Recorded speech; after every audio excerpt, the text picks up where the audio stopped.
Welcome, everyone. We would like to start this meeting of the Central Coast Regional District by acknowledging we operate our services on the unceded ancestral territories of the Heiltsuk, Wiikinuv, and Nuxalk people, as well as the Kitasoo, Heihei, and Elgato nations. We honor our relationship with these nations. This meeting is being recorded, and the recording will be made publicly available on our website. The meeting is being called to order at 9:06 a.m. on July 23rd, 2026. I'll just do a quick roll call of directors. We have Director Steve Emery representing Area A, Director Travis Hall representing Area B, myself, Jamie Kennedy, representing Area C. We have Director Lawrence Northeast representing Area D, and Director Leslie Harstead representing Area E. First off is the adoption of the agenda. Are there any amendments, changes, discussion on the agenda? I'm looking for a motion to adopt the agenda as presented. Hey, see you, Leslie. Hello. So I was looking for a mover for the agenda, moved by Director Emery, and a seconder. Seconded by Director Hall. Any further discussion? All in favor? Great. Okay, next we have the minutes from the July 2nd meeting. Any comments, questions, amendments? I'm looking for a motion to approve the minutes as presented.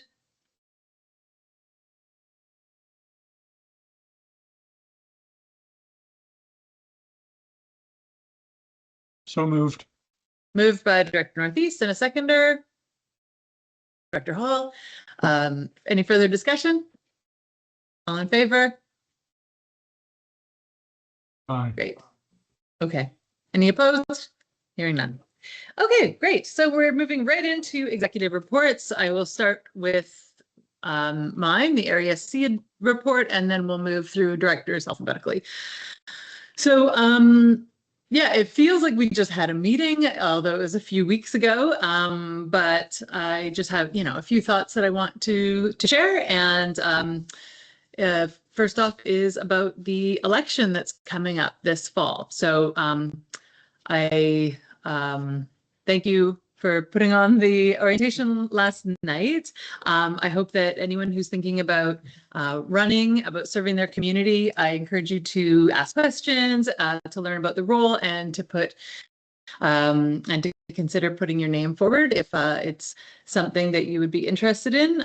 We do need thoughtful, compassionate, curious, and willing people and representatives who care about our communities, who are prepared to hear different perspectives before making decisions. And although none of us, will agree on every single issue, the strength of our group depends on respectful discussion and consideration and willingness to work together for the region and not just for a specific single agenda. So yeah, I also just want to say that serving as an elected official is rewarding, but it's also incredibly challenging and certainly not glamorous. The remuneration does not reflect the hours invested, but a lot of the work happens behind the scenes. So it could be a very rewarding role for those who want to serve, and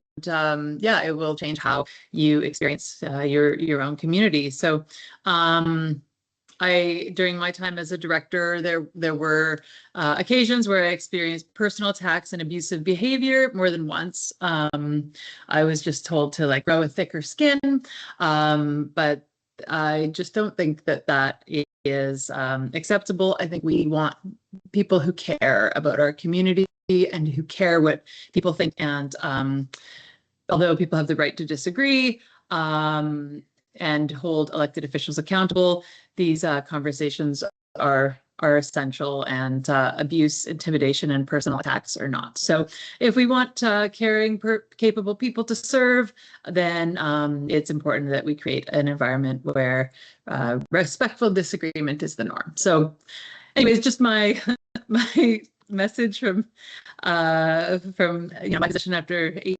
years in this position. And yeah, I just also want to acknowledge that there's a lot of misinformation circulating right now, especially on social media and around. Some of it goes beyond simple misunderstandings. There's some intentional misinformation. I think healthy debate is really important, but it should be grounded in facts. So if you do hear something that concerns you, I encourage you to ask questions and talk to your elected officials. I've received a number of emails with questions recently, and I genuinely appreciate the conversations. Yeah, it's been really nice to have the opportunity to set the record straight, because although the information is available, it's not always super straightforward. So if we can get through the details of these matters, then it's great to be able to look at the facts on the issues. So anyways, moving right along, we're also just kind of beginning to wrap things up in our terms. So we're not really focusing on launching new initiatives, but completing the work that we've begun. So yeah, lots of important conversations to hopefully lead to a smooth transition for the next board. So just yesterday, I had a really meaningful conversation with a resident who had a lot of concerns about the rising costs of living. And we talked about all sorts of things, from property taxes to potholes. And I know that many people are feeling that pressure, and I feel it too.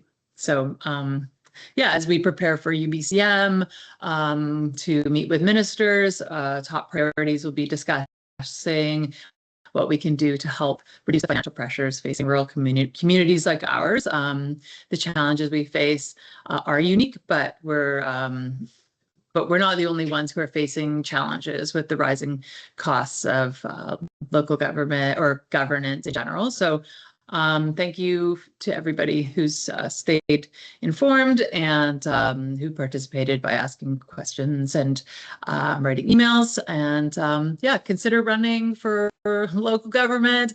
Your involvement, yeah, matters. And looking forward to seeing what the next few years bring. So that's enough from me. I'm going to pass it over to Director Emery, representing Area A, for your area report. Thanks. You always have all the good things to say. Oh, sorry. That's what I was gonna say. And it makes it easier on the rest of us. There you go. Okay, well that's good. That's good. So sort of a rough consensus out here is that people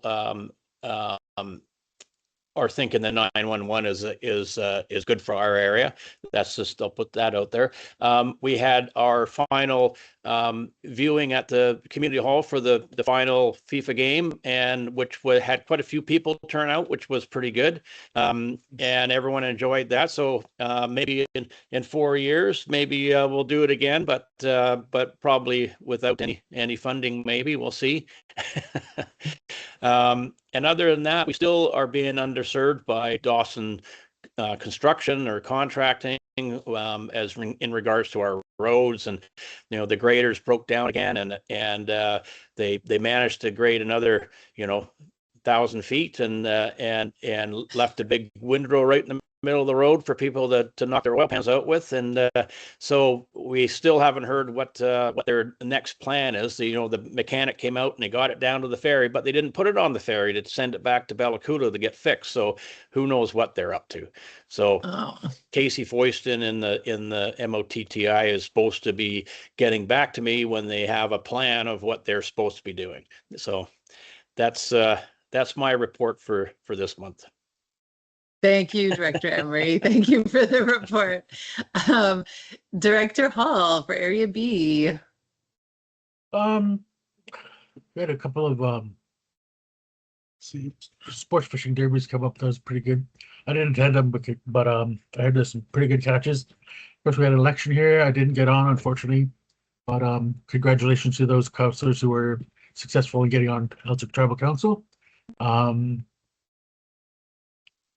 Yeah, there was a lot of movement from and voices brought up from the Women's Council as well as the Hereditary Chiefs Council regarding some serious issues that have happened in the village.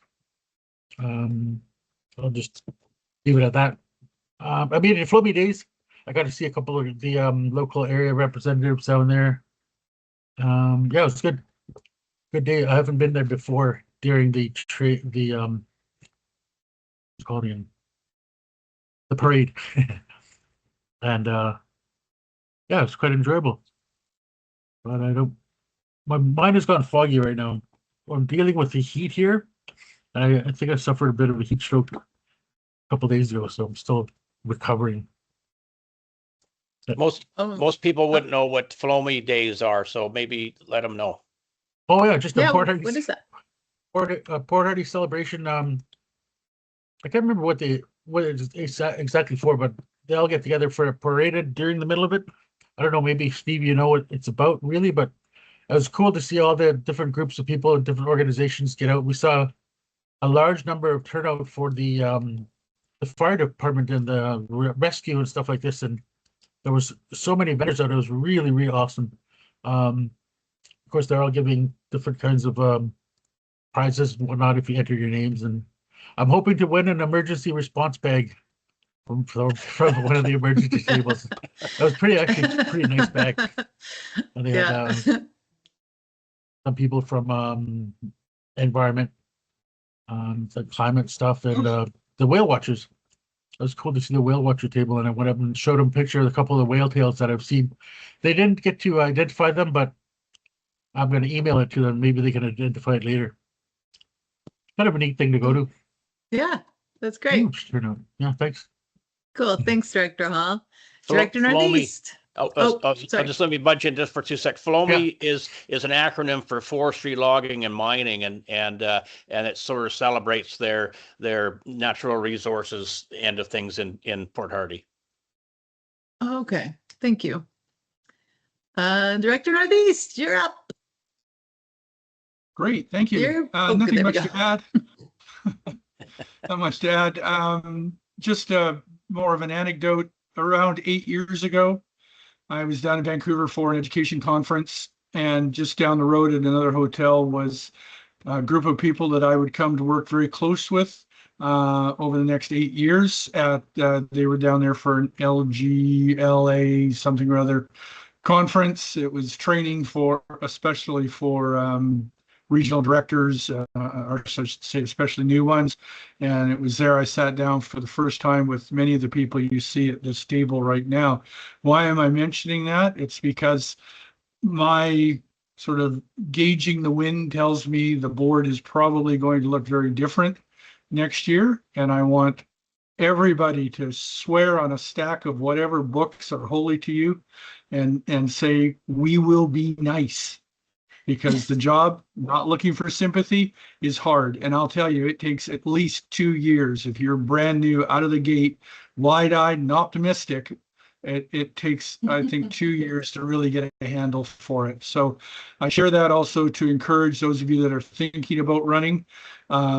These are unusual, somebody once said, interesting times. And I don't know if that's going to continue or if it'll be a collective pause after the election.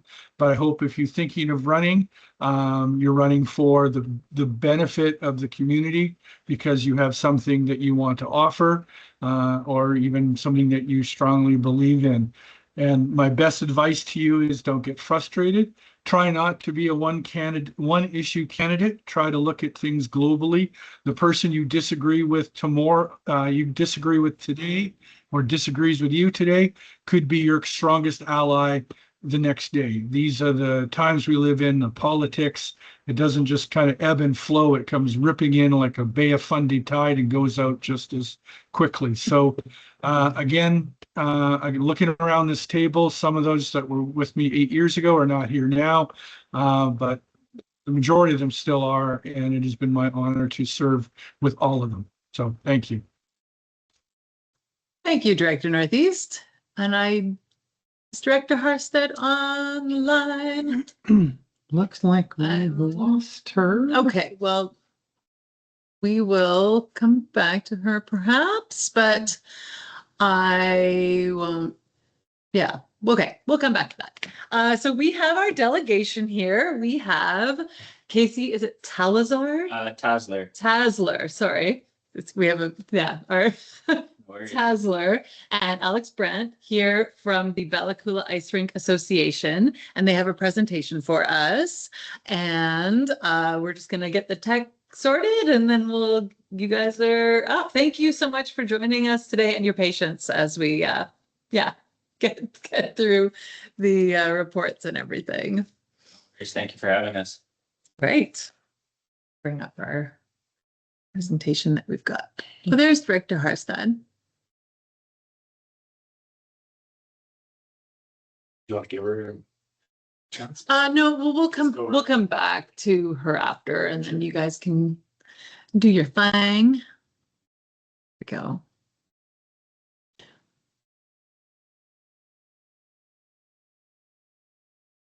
think everyone can see that. Give me a little nod and I'll scroll down a slide. Okay. Okay. All right. So I guess I'll just quickly introduce myself. I'm Casey Tasler, as Jamie said. I've been in the Coola Valley for the past 7 years. I'm a power lineman for BC Hydro, as well as a small business owner in Haggensburg. Yeah, so my main motivation behind this ice rink project is I have 2 young boys. They love just playing and whatnot, but it definitely makes me a little sad that we don't have reliable ice source for the kids and the community to use all year round. So that's our main motivation behind this, or my main motivation, but I'm sure Alex has different motives than I do, and so everyone else will as well. But I do feel it'll be a great asset for the community, allowing us to be able to skate for 3 to 4 months, hopefully, if the project goes through. So yeah. And my name is Alex Brandt. I grew up here, moved away for 20 years or so, moved back about 6 years ago. And similar to Casey, just love playing hockey, love skating, and I love seeing my girls. They're 8 years old, and 5 years old, and they love skating. To provide them with an opportunity to hone their skill there, it's pretty awesome. We're hoping that we could skate ice for, maybe 4 months a year. So that's where we're coming from. Yeah, and then just, I guess, we'll go through more on this. I apologize too. I'm not a very skilled public speaker or anything along any of this. Like I'm a tradesman, so just take that with what you will. But yeah, so about the Ice Rink Association, we basically formed here the last few months just from an idea that one of us had that we'd like to get some ice. Basically, it just sort of snowballed into this. We started looking through the process and what we would have to do to make the stream a reality. So we started with forming the nonprofit, getting a bank account set up, reaching out to the CCRD, which we've been very happy with, like that you guys are getting on board and want to see this project go through.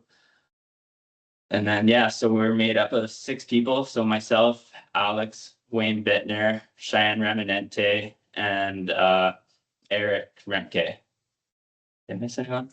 And Wayne Bittner. And okay. Yeah. I think so. Okay. Yeah, that's our team, and everyone is very passionate about it and really wants to see it go through. So yeah, like I said before, we're really hoping to build somewhere that the community can use not only for winter, but if we go through with the full 3 stages of the project, have another usable space that's covered to protect us from our beautiful coastal weather. And then, yeah, just giving, like, winters here can be dark and hard. So I think it's really huge thing that'll help community health, mental health, physical health, with being able to go out and get active, spend time with the community, gather. And yeah, something for people to do in the dark, wet winters that we have here. Yeah, and so I grew up here in the late 80s, 90s. We were able to skate at the ice rink for longer periods of time.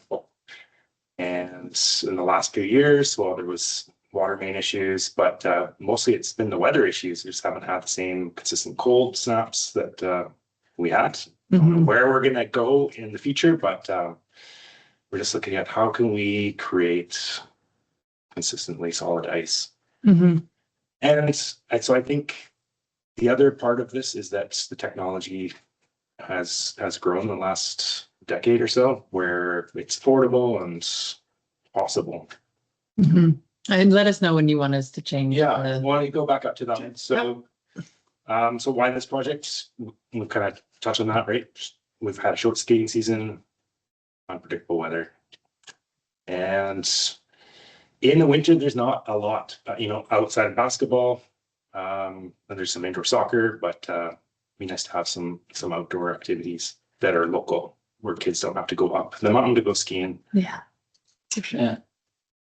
And then community demand is a huge one. Everybody that we've talked to is their jaws kind of drop as they kind of realize what we're proposing, and they're really excited about skating for themselves and for their kids. For sure. Right up to the phys ed teacher at the schools. They're starting to scheme about how they can get their kids Totally. to the ice rink for PE classes. Yeah. All right, so let's go to the next one. Yeah, here's just a couple photos of what we're sort of looking to do. So just with the biggest thing being operating costs, that's why we've limited the ice rink size to 40 by 80. Once we get much over that, the cost just becomes unrealistic for what we're shooting to do. And what our real main set goal is, we don't want this to cost the taxpayers anything. We want the association to be able to fundraise, gather the money through sponsorship and other avenues, just to keep it paid, keep the power and ice cold. So that was the main decision for the sizing, just to keep it realistic. And it'd be nice to have a full Olympic ice rink, but it's just not feasible once you're spending hundreds of thousands of dollars just on electricity a year. So Sure. So yeah, the left is a portrait of another ice rink that's been made by the Custom Ice Rink. So I did reach out to pretty much every ice maker in North America and find the best one that was the most affordable and the easiest to work with. So half the people I called basically were like, yeah, we can build you an ice rink, and then sent me a quote, and it's just like, well, that's not feasible. Yeah. And then the other half of the people I called was like, well, don't call us, we're the middleman. They sent me directly to the source, which is Custom Ice Rinks out of Eastern Canada. So they manufacture the chillers as well as the mats you can see in the middle. So the chillers on the right, we're planning on doing 2 10-ton chillers and then 40 by 80 sheets of the glycol piping. So what's nice about the system is it doesn't have to be permanently installed, which it could be in the future, provided we have the money to do so. But for the right now, it's nice because we can lay it onto the existing surface without much prep. All we'd have to do is bed sand, get it within 4 inches of grade, and she's ready to go. You lay it right on top and start making ice.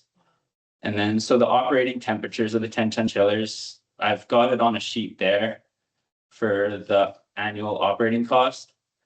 So we can operate up to 10 degrees, but the price does get more expensive the hotter we try and run. As well with that, there's a bit of a strategy to building essentially a cold bank. So you go more or less how we flood the rinks now. You go at night when it's colder, you flood, and then you use it during the day.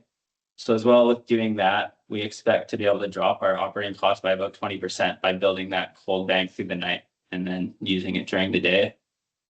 And then yeah, can you just scroll up again? Of course. So I think one thing we should note here is that center photo there shows the glycol, shows the mat system. Yeah, mat system. So those are portable. And at the end of the skating season, we drain out the water and roll up those mats and store them away for the season until we need them. Yeah. So then that surface could be used, through the summer for other purposes. Yeah. So, and then I think Casey pointed out that photo on the right, that's the chiller. Each chiller does 40 by 40. Yeah. So we need 2 of those chillers, and they'll be hooked up right next to the power meter for minimal electric transmission lines. And then we can pipe the glycol into those mats. The piping is relatively inexpensive. At the end of the season, we roll up the mats, recoup all the glycol, and store them for the season. Yeah. And then so that's sort of phase 1 is getting the ice. Like that's the goal, like get some ice, and then depending on how much funding we can gather through grants and donations, we'd really like to build a structure over it. So we've explored a few avenues, just pricing them out. The one that we came to that was the most cost effective as well as the best structure would be a steel engineered structure. So if you scroll down just a little bit there, you can see it in the phase 2. That's sort of what we've projected to hopefully get built and cost, or if we can get our full amount of $640,000. But with an alternative, as long as obviously the CCRD is okay with it, the other alternative would be a large tent, like a riding arena tent, which would work, but also comes with its own other difficulties as far as the ice is concerned, because now we'd be battling the greenhouse effect slightly. But not too bad. Like obviously I don't know because I've never done it firsthand, but just through as much research as I've done online, that's one of the challenges we'd see with that. But then too, these systems are designed to be operated outside, so the roof isn't the end all be all. But yeah, obviously with our weather, it would be a little nice to have a roof over so you're not skating in the rain and Yeah, keep the rain off, keep the snow off, and keep pine needles on. Yeah. So making it a more usable space for the other months of the year. Right. So yeah, you can sort of see there our budget. So for phase 1, just to get the ice, we're looking at around $260,000. And then for phase 2, we're looking at an additional $387,000 to build the steel structure over the ice rink.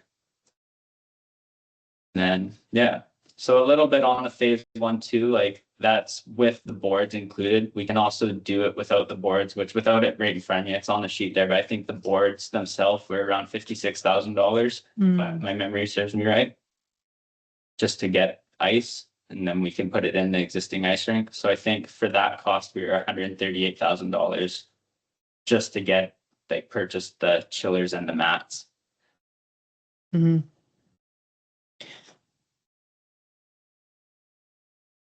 Any questions? Okay, so the boards that we have, right, like the wooden ones, like they would be aluminum instead, is that? Yeah. Plastic, and they're actually designed to be taken up and put away as well. Oh, okay. But you can leave them up permanently. Obviously, you don't have to worry about rotting because they're aluminum and Yeah. UHMW. So Cool. it could still be used as a nice wall hockey court or whatever court. And this 80 by 40 would fit inside the existing rink. Yeah, for their existing rink, I believe is 80 by 200 or 80 by 180. Oh, wow. Okay. Interesting. So and then so we've been thinking about that and how, you know, this proposal is a lot smaller than the existing rink.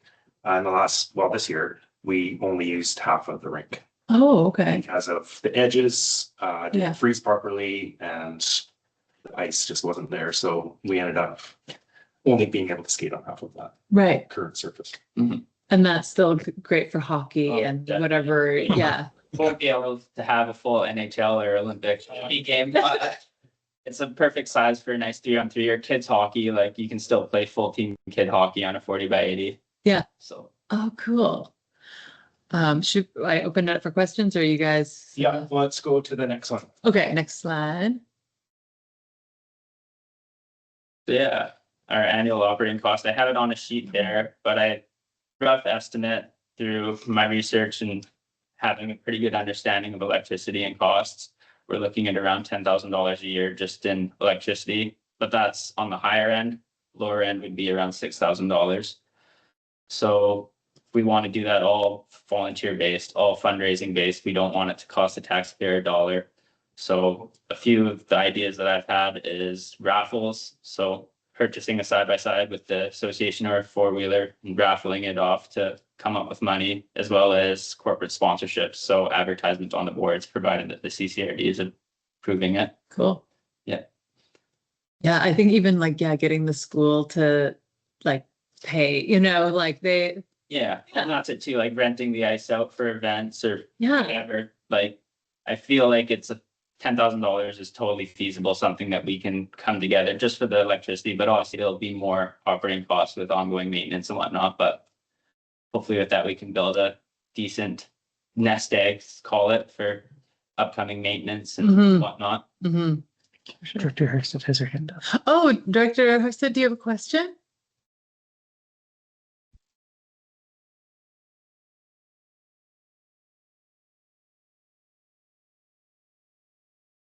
Director Herstead, we don't have any. You're muted. Are you able to unmute?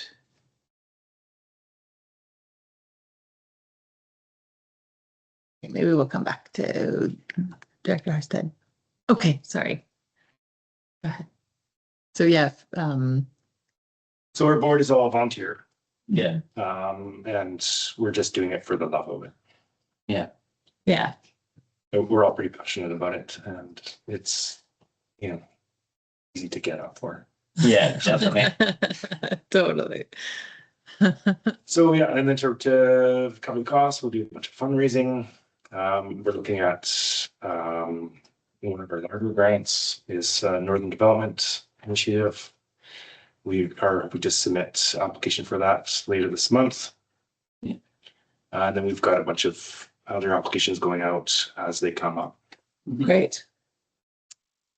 And then we've been canvassing local companies and individuals to see if they're interested in sponsorship.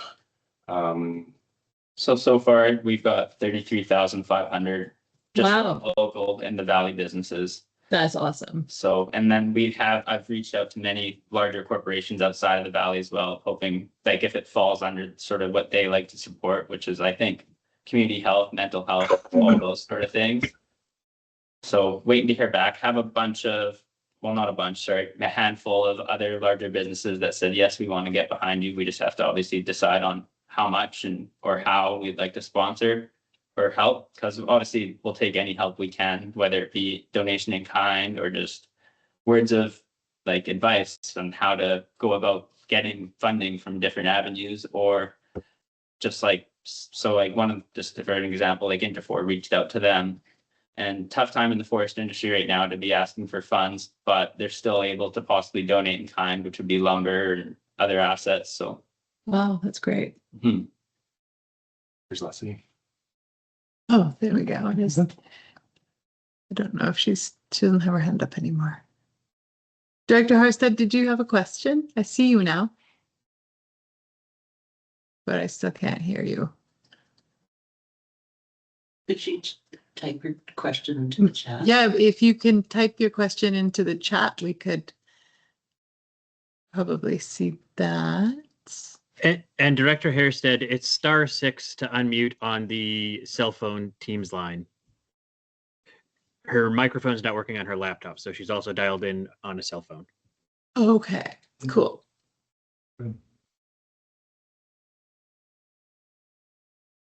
Okay.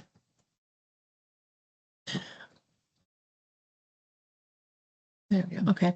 It's always challenging, the tech stuff. Cool. That's great to hear that a lot of people are, willing to support and get behind it. Yeah. Oh, Director Hall? Yeah, just a comment. I think this is a really cool idea. I hope that you're successful in raising funds for that. And yeah, that'd be cool to go over to Coola when it's cold enough to skate and for a longer period. I'd even go there just to skate. Yeah, we'll get up, towards the last bullet point there, community events, right? We could have little tournaments. Mm-hmm. Yeah. Now, how's everyone gonna afford to get their skates? I know I have a pair of skates that are still hanging up in one of my auntie's houses. Good. Yeah. Cool, Director thanks. Northeast? Oh, sorry. Sorry, Director Hall. Oh, no, I'm Director done, thank you. Northeast? Okay. I probably just missed something in the presentation, which, by the way, it's an excellent presentation, and I really want to commend you for this work that you're doing, and just really optimistic moving forward that it'll be able to move forward, and all three phases will be realized. I didn't see anything, so I'm just going to ask, what have you budgeted anything for security? I mean, you run the play, you get the place set up, and you probably don't want people jumping the boards and skating freely at 1 o'clock in the morning. So, have you factored into the costs anything around fencing or security? No, we have not. So we were just previously going off that it already was a skating rink. There is weeks of the year when it is ice, so we didn't really put that into consideration at all. We just sort of assumed that it would operate as if the ice rink is now. But it's definitely something we can consider and look into, and then be easier once we have the building, lock and key, lock it up. Yeah, currently it's there's no restrictions on access. There's a gate, I guess, an existing gate. People can come and go and skate anytime they want. But I think the one aspect we're thinking of is what to do with all of the gear during the off season. And to that end, we were planning to get a CCAM shipping container that we could lock up. So we store all the mats in there and all the glycol and any gear that's Cool. Which is not infallible, right? If they want to get in, they'll get in, but Yeah, for sure. Yeah. And then the other threat would be just simple vandalism and kids being kids. But that's a problem that we deal with currently, right? So yeah, absolutely. I just wanted to ask for clarity's sake. That's all. Contact information. What's the best way to reach you or the BCIRA? Yeah. So we have a joint email, the Coola Ice Rink Association at gmail.com. Is that just BCIRA or the whole word? Full spelling, Coola Ice Rink Association. Yeah. Okay, all lowercase, no spaces. That's not fun comedic. Share, copy and paste it. I could forward you, what I'll do, Lawrence, is I'll forward you an email that I have with Cheyenne so that you have the contact info, maybe. Thank you very much. I think we can scroll to the next slide here.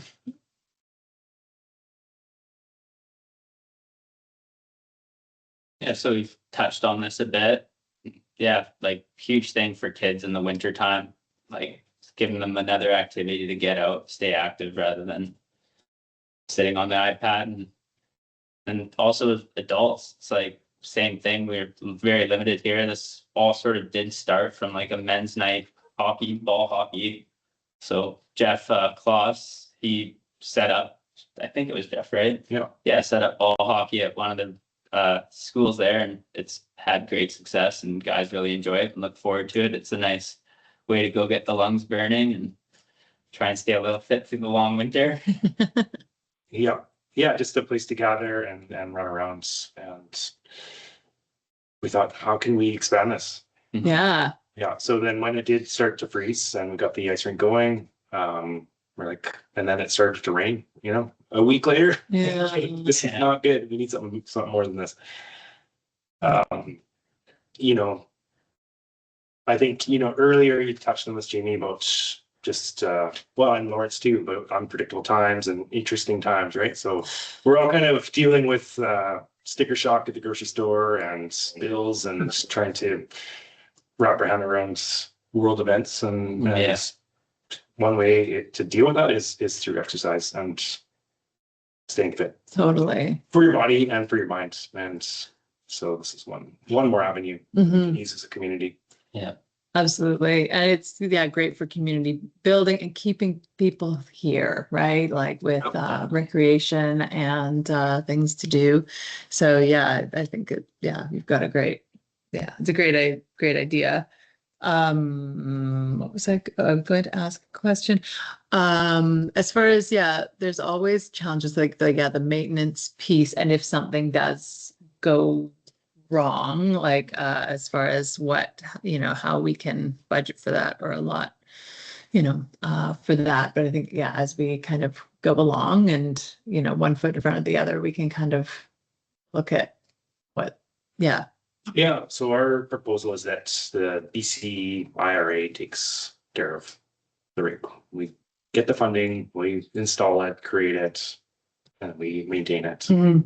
All we are asking for from CCRD is letter of support, which we've received. Yeah. And then just any assistance that you might have. We've been working with Wiley about grant writing, and then the CCRD has the blanket insurance liability for all the parks, as far as I understand. So, Right. Do you have anything that you want to? I think the next, if the board wanted to move forward with this item, it would be referring the matter to return, to send it to staff to return with more information. Because, you know, we have some leasing arrangements with the land, we have our insurance. If you're hoping to utilize our insurance, we're going to have to do a bit of a deep dive and come back to make sure that you guys have all the information you need. Yeah, that's great. And yeah, whatever else we can do for the next board to kind of get them, you know, set up as far as yeah, because whatever work we do, we don't want that to be lost when there's like a transition. And I mean, yeah, we're at 3 months more. I would just put it out there, just as a friendly thing, as we're potentially getting into a relationship together, is think in terms of months, not weeks. We've got a new election that's going to slow things down. We've got to go figure out all the details.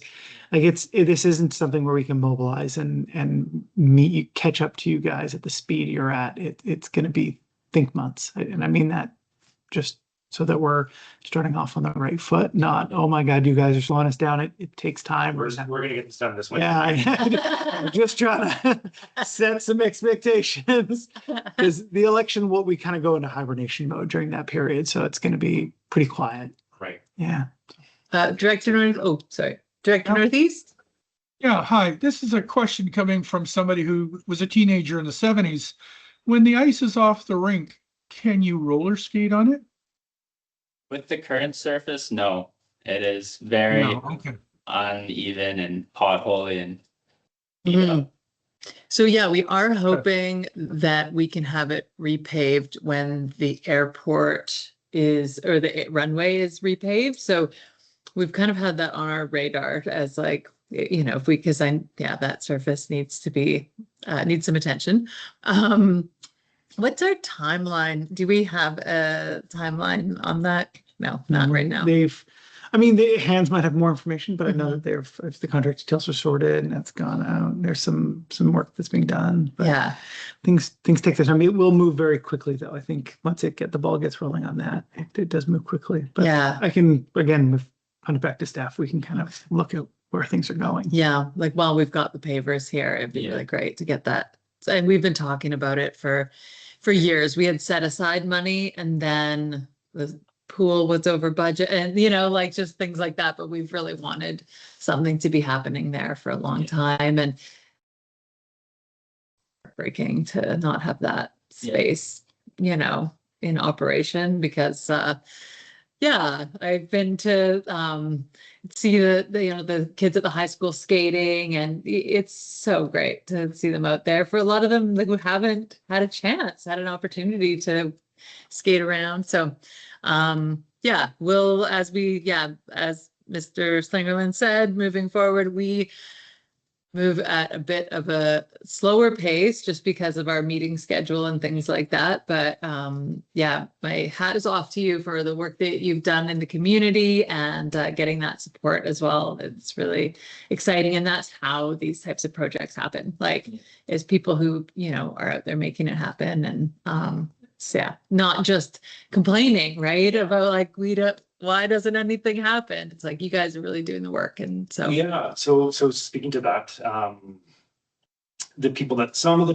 folks that I've talked to about it, their eyes going to open up and they're like, oh, and they you can see the wheels turning in their brains. They're thinking, oh, a covered area that we could use for pickleball in the summer. Oh, right. So they've got their own agenda, and I'm thinking, of course, like pickleball on Saturdays and roller ball on Sundays, right? Or however the schedule works, right? But a covered area that's with a decent surface. Cool. I see. With the lighting and everything, and Yeah. Director Hall? I saw, did Northeast have his hand up as well? Oh, Nope, sorry. I was just wondering if we get this, this presentation in the slide deck. it is in our slides, On your package. in the package. Okay. Well, thank you. Yeah, we've got, and I just also want to bring your attention, we, Mr. Slingerland and I have the hard copies of the documents, but they're also in the agenda package. I think this one is new, but I did send it around. Oh, before. is it? Okay. Yeah. So yeah, we've got like under delegation, we have the presentation and then the expenses, like projected expenses broken down really nicely. And so yeah, that one, we've got the projected expenses one. So I don't know if I sent it anyways. around by, Okay. the missing one was sent around by email, the new document. Oh, perfect. Thank you Okay, very much. that's great. Yeah. Yeah, so we'd appreciate if you do have a chance to look at insurance and liability. Yeah. Figure out what you guys can, And then, CCRD, sorry, can. okay, so we will, we probably need a resolution to direct staff to look into those types of things. Is that? So just direct, if you're looking to move it forward and direct staff to return with more information on, the feasibility of this from the CCRD's perspective. Okay, Mm. cool. And then I think you guys also need like, some information on like long-term, like the ownership, like where we're at with that part for the grant that you're applying for. So maybe we can get more information to Well, the we can association give you on a that. bit more information as for the deep dive. It'll take us some time. It's not owned by CCRD, it's No, we have a long-term lease, so that is going to be a complicating factor. So, but not impossible. I mean, Similar to the pool situation, right? similar to the pool. Here's the thing: so we haven't gone down those roads, so I'm not gonna be able to give you a direct answer. What it might be, and I'm just saying as a worst case scenario, again, think of the months, not the time, is that if it does present a hiccup, then we'll miss this grant cycle, but we can still support you on the next cycle when we've navigated what that looks like.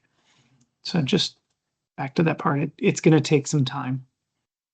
Yeah, I get excited about these I things. know, I'm really excited about it. So I'm like, let's go, let's do that. But I understand that there is more to it than. We'll work with you as best we can to get the information at a timely clip for your grant, and then as well for the board to be able to make their decisions around if they're going to enter into this, what does it look like, and all the other operational details. Okay, so I'm looking for a resolution from the board to direct staff to provide more information on the insurance and feasibility and ownership, or how should we word it to get?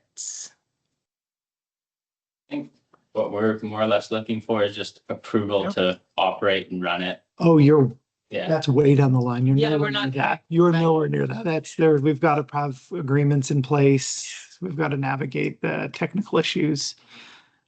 We're months away. I think we would love to be able to do that. Like, I think all of us are like, yeah, but we also just have to first, get some more info. And I think still continue to be moving forward with the process as far as like grants and things like that go, so that when we're able to, those things kind of, is that right? That they kind of fall into place a bit. Sorry. Sorry. No, yes, we have The executive officer. We have Spice done. Yes, Chair Kennedy, you're absolutely heading in the right direction. Still encourage you to make sure you get your application in by the 31st to MDIT, because that their process takes a number of months as well. Yep. And we can always do further negotiation and discussion with them down the road. Yeah. So we don't want to miss that deadline, but we're not, we're going to have to be talking with them down the road about this. Yeah. So Mhm. No, that makes sense. Yeah, okay. Great. So do I need a resolution from the board? Yes. Yes, so I need a resolution from the board, moved by Director Northeast and seconder. Director Emery, further discussion?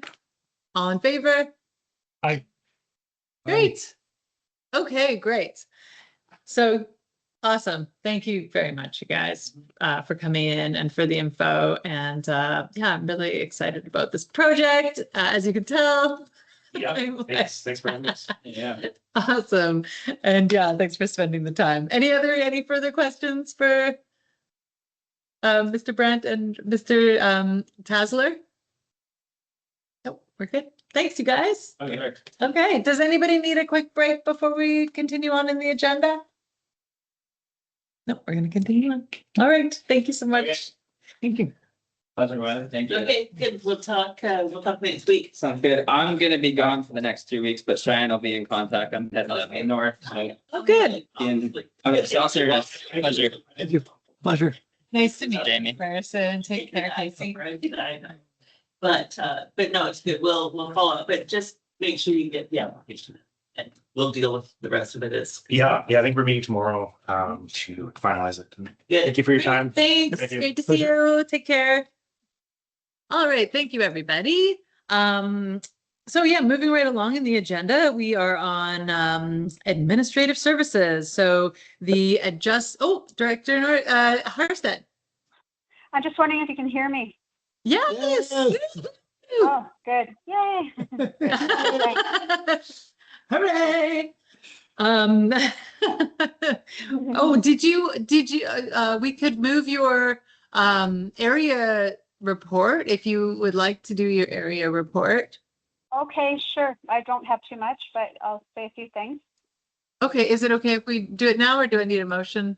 I'll ask our corporate officer. Yeah, no, it would be a fine time to do it now. Absolutely. Okay, great. Take it away, Yeah. Director Harstead. Yeah. Okay, thanks. And I'm so sorry that there was so many problems with my microphone, but thanks to Elsaid and Meg, I can talk in here now. Anyway, yeah, so I just wanted to mention about very excited that we received received funding for the town site revitalization grant for downtown from the Northern Development Initiative Trust for up to $20,000. So that's very exciting. It's been approved and everything. So I know some people were asking about making the downtown Bella Coola look nicer, and this is a step in the right direction. So I'm very pleased about that. Yeah, lots of bears around, and we've got the 911 alternate approval process in full swing in Bella Coola. Fires are a big issue on everybody's mind. I'm out of the province I'm out of Bella Coola right now, and I'll tell you, there's a lot of smoke and fires around the province, especially in the areas I've been recently, which is the Okanagan and the Caribou-Colton. Anyway, and I'm wishing everybody the best in their communities and in ours. Yeah, and that's about it for me today. Thanks. Thank you very much, Director Harstead. Director Northeast, your hand's up there. Just like to remind everybody that we will need, or the CCRD will need a new representative to NDIT when I take down my sign. And I just want to encourage anybody that's listening that I tell you, I've sat on a lot of committees, and that one, I really felt like we were making a difference. There's money available to the Northwest region. That's what we're in. It's certainly the service is oversubscribed, but there's a lot of money. And in my short time, I saw a lot of money. I saw the committee, the other representatives work together and send a lot of money our way. And that the one that Director Harstead just mentioned was probably the last one in my tenure. So just whoever picks up the mantle, again, the people you work with are great, and you're dealing with people from larger centers, and sometimes when you're a small fish in a big pond, you get overlooked, but I cannot say that was the case. So hopefully maybe somebody like Director Harstead might take on that role next year. So anyway, thank you. That's all I wanted to say. Thank you, Director Northeast. Great. So we're going to move along to the administrative services part of our agenda, 7.1, the adjusting electoral area boundaries conversation. So we have a report here, as well as the attachment of a study that's been done, or a couple studies, pardon me, that have been done along these lines. Really interesting information. Definitely worth setting time aside to read both of these. And so it looks like a lot of resources have been put into already looking into these questions. Yeah, so as far as directors go, would we like someone to walk through this report with us? Would you, or Mr. Slingerland to walk through this report with us? Or where is the board at with this discussion at this time?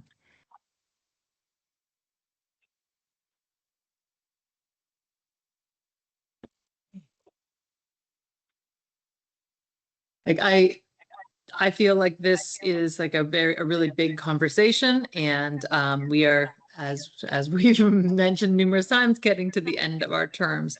Option 2 is that the board refer the matter of an internal electoral area boundary adjustment under section 41(4)(d) of the Local Government Act to the incoming board for consideration following the October 2026 general local government election.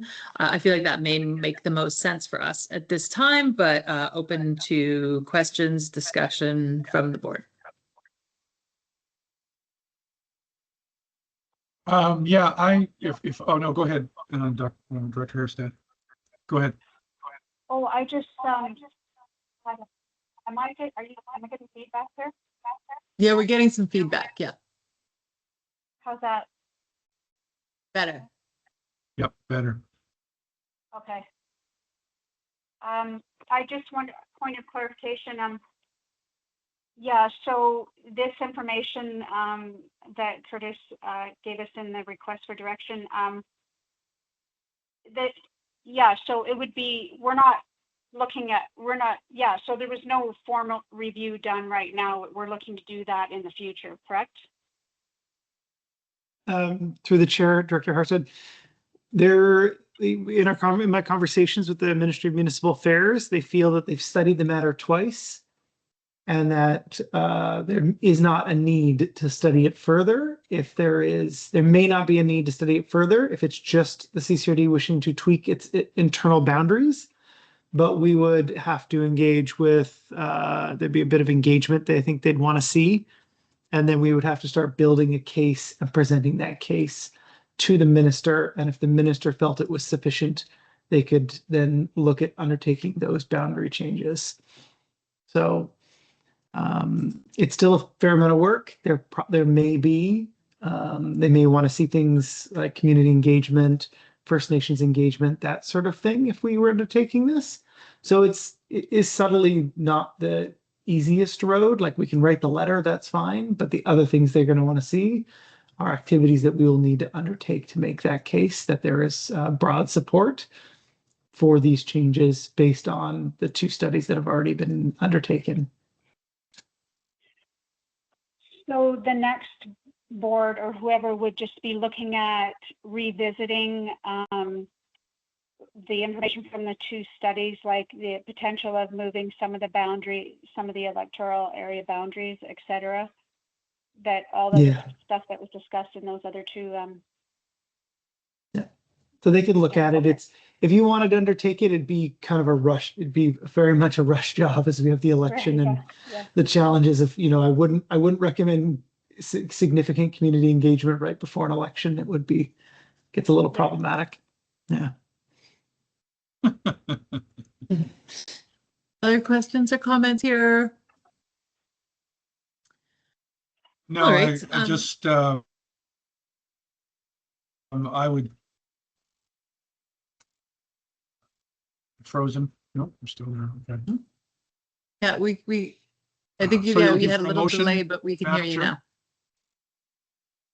Okay, yeah, I'd support our option 2, and I'm ready to make that motion. That I think this is something that's worth having a conversation about, but we need to be very, we need to engage our Healthsick and New Hawk residents as well, their leadership in that. So I don't think, like as Curtis, our CAO says, this is not something we can do quickly with the time that this board has left, but I think it's important enough that we make some effort in this area. So I move for option 2. Great. Moved by Director Northeast and a seconder. Seconded by Director Emery. Further discussion? All in favor? Woo! Great. Thanks, you guys. And then we come to the regional district potential merger. So this is regarding the potential merger conversation. We have a report here as well. I can give a few words if you like. Sure. Go ahead. Thank So, you. Thank you. Through the chair. This one relies a bit on the same 2 studies that were undertaken, but the conversation with the ministry was very much different. On their end, they acknowledge that they would need to study this, and there's a limited number of study dollars that get released every year for these sort of things. So what they're making clear is that if we're interested in doing this, we would need to go find another regional district that is consenting to do it with us, and then make an application that we can get these study dollars. They're encouraging, as it's a competitive process, there's limited dollars, that we get as many regional districts as possible that are interested included. So it can be studied once, not, let's say we go down the road with Mount Waddington, it's unsuccessful. Then we want to do Caribou and they funded one, but they don't want to fund the other. We can kind of do it all at once. So they're encouraging us to go to the other regional districts that we are interested in or boundary with, get them to see if they are interested in going to them and saying, here's what we want to study. They will do the study. That will probably kick in the Crown's duty to consult, and this will be a process. If the board is serious in it, it will take a number of years. They were very clear this is a multi-year process, not a multi-month process. So if the board is interested in doing, if one of the options is to pass this one off as well to the new board. If the new board is very much interested in it, it will be a project of their term that may result in, if successful, if things work out really well, that the following local government election will look very different. Yeah. So option 1 is just as Mr. Slangerland said, that the board refer the matter of a potential merger with other regional districts to the incoming board for consideration following the 2026 general local election. And if supported by the incoming board, staff be directed to return with a work plan and associated budget for the project. So I'm looking for that resolution unless there's any further questions.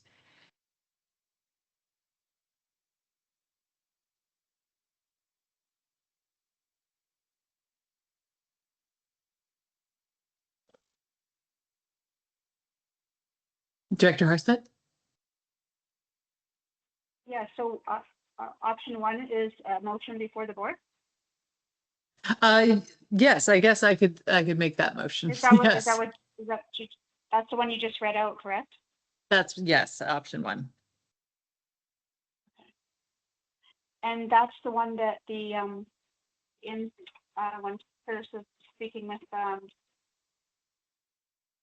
the ministry, that they recommended not doing anything right now until the new board comes in, right? Well, through the chair, that they would want it reaffirmed by the new board. That if this board took the action, that it's like, is the new board still supportive of it? Just back to that it's a multi-year project. They want to. So option 3 is that the board directs staff to proceed with the regional district external boundary review and potential merger with other regional districts. So if we were like, yeah, let's do this and push it through option 3, and the new board comes in and they're like, no, we don't want anything to do with this, then any work that has been done, is for naught. So that's kind of why I feel like option 1 is the best option, but it doesn't mean that's what we have to do. Director Hall, I see your hand up there. Yeah, just looking at The deferring part, when would they engage with the First Nations in the region? Wouldn't that be in the start? Yep. Yeah, in the report, it does discuss engaging with local First Nations and I believe, unless I'm mistaken. Yes. Yes. Thank you. Director Hurston? Yeah, it sounds like with option 2, if we take no action right now and just let the next board look at it and make that decision, the question would still be raised with in the resolutions that are already before us, and I think that's what I'm reading. So it can be brought up again. Like if we take no action now, it can be brought up again with the new board. Is that not correct? That's basically what option 1 is. So the difference between option 1 and option 2 is, if I may jump in, is that option 2, if you take no action, we drop it. We're not bringing it up at the new board. They have to bring it up themselves. Oh. Option 1, when we refer it to the next board, then I have a resolution that I hand it to them and go, here you go. This is a note from the other board. You should do this or consider this. It'll end up as an agenda topic for them to consider because this board has directed it to be on that board. If you take no action, we just completely drop it and move on. We take no further action because the board has told us to take no further action. Director Northeast? Yeah, I mean, I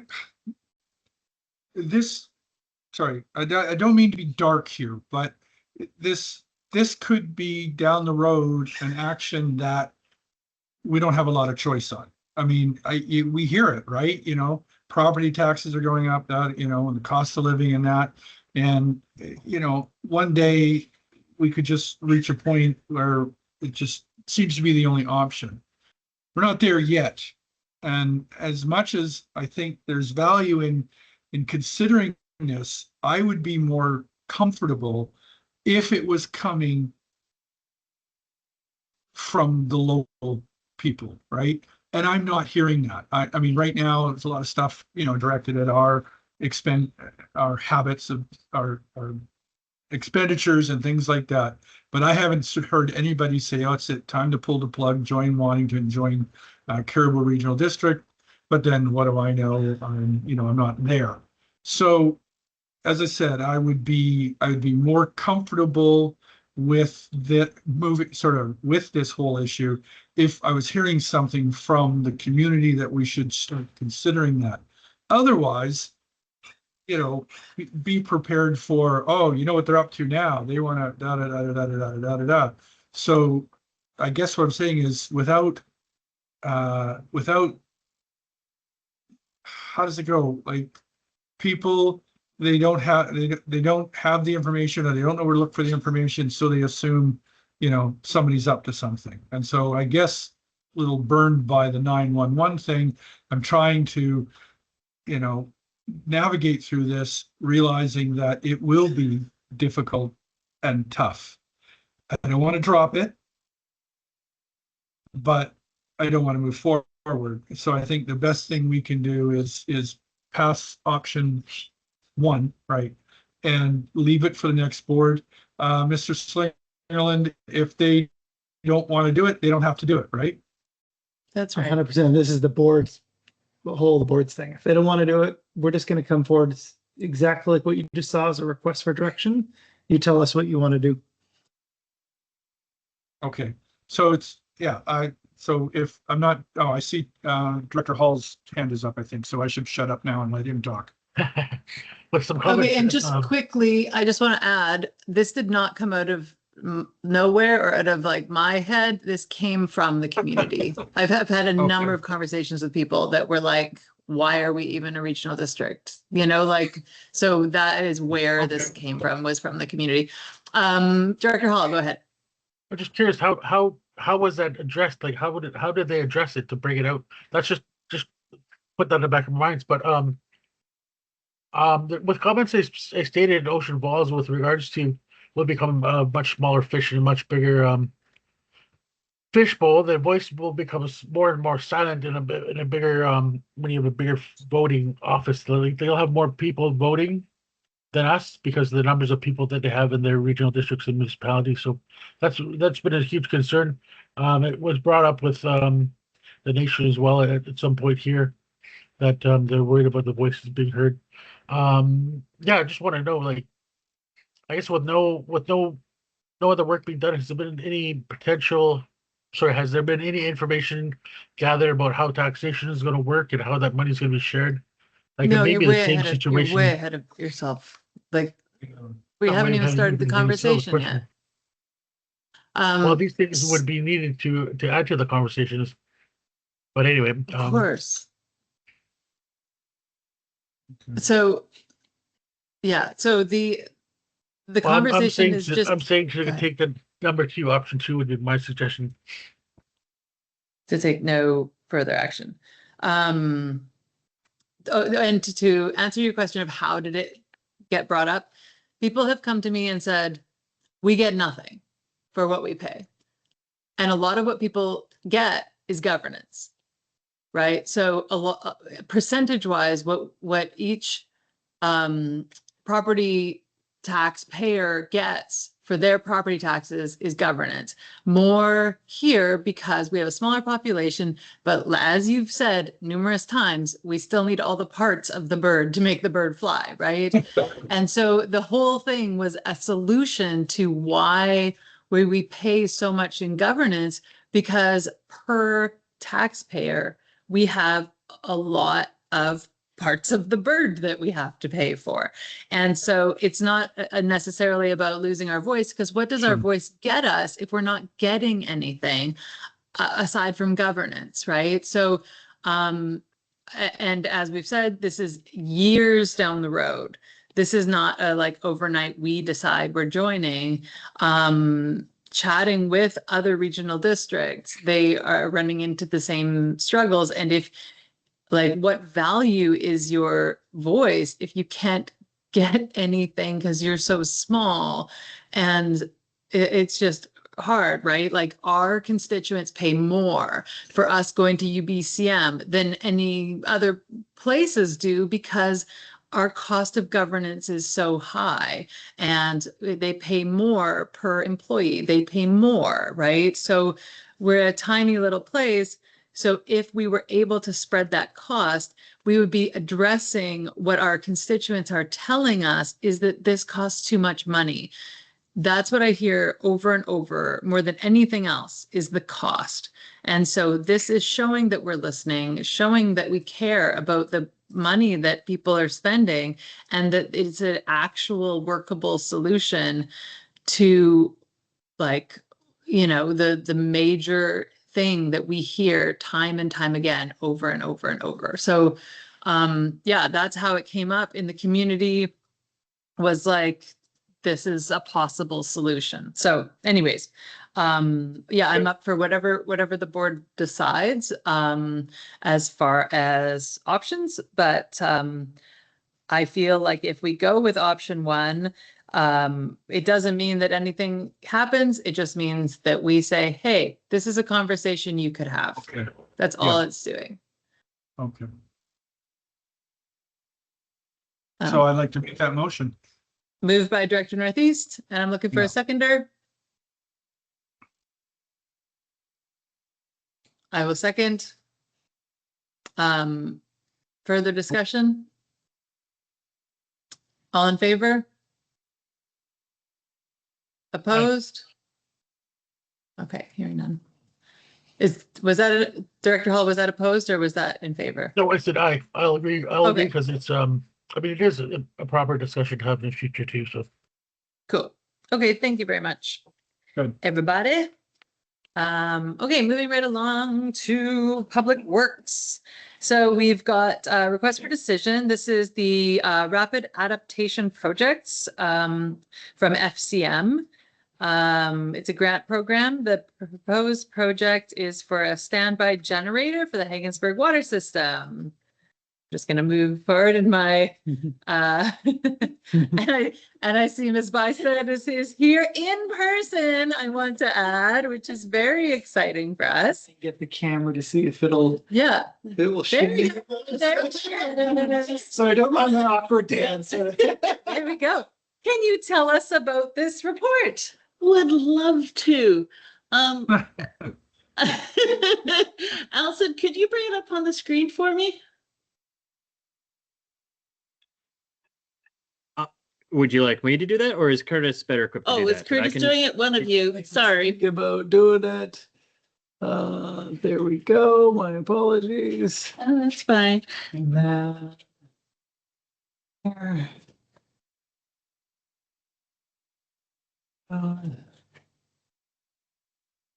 Go. Okay, I'll hand this off to you. Oh, perfect. Okay. Look at all the power. Not with power. There we go. So apologies for all the acronyms within this report.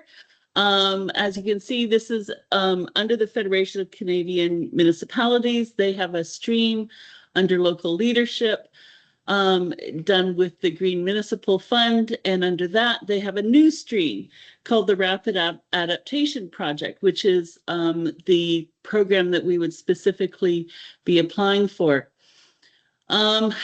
So there we go.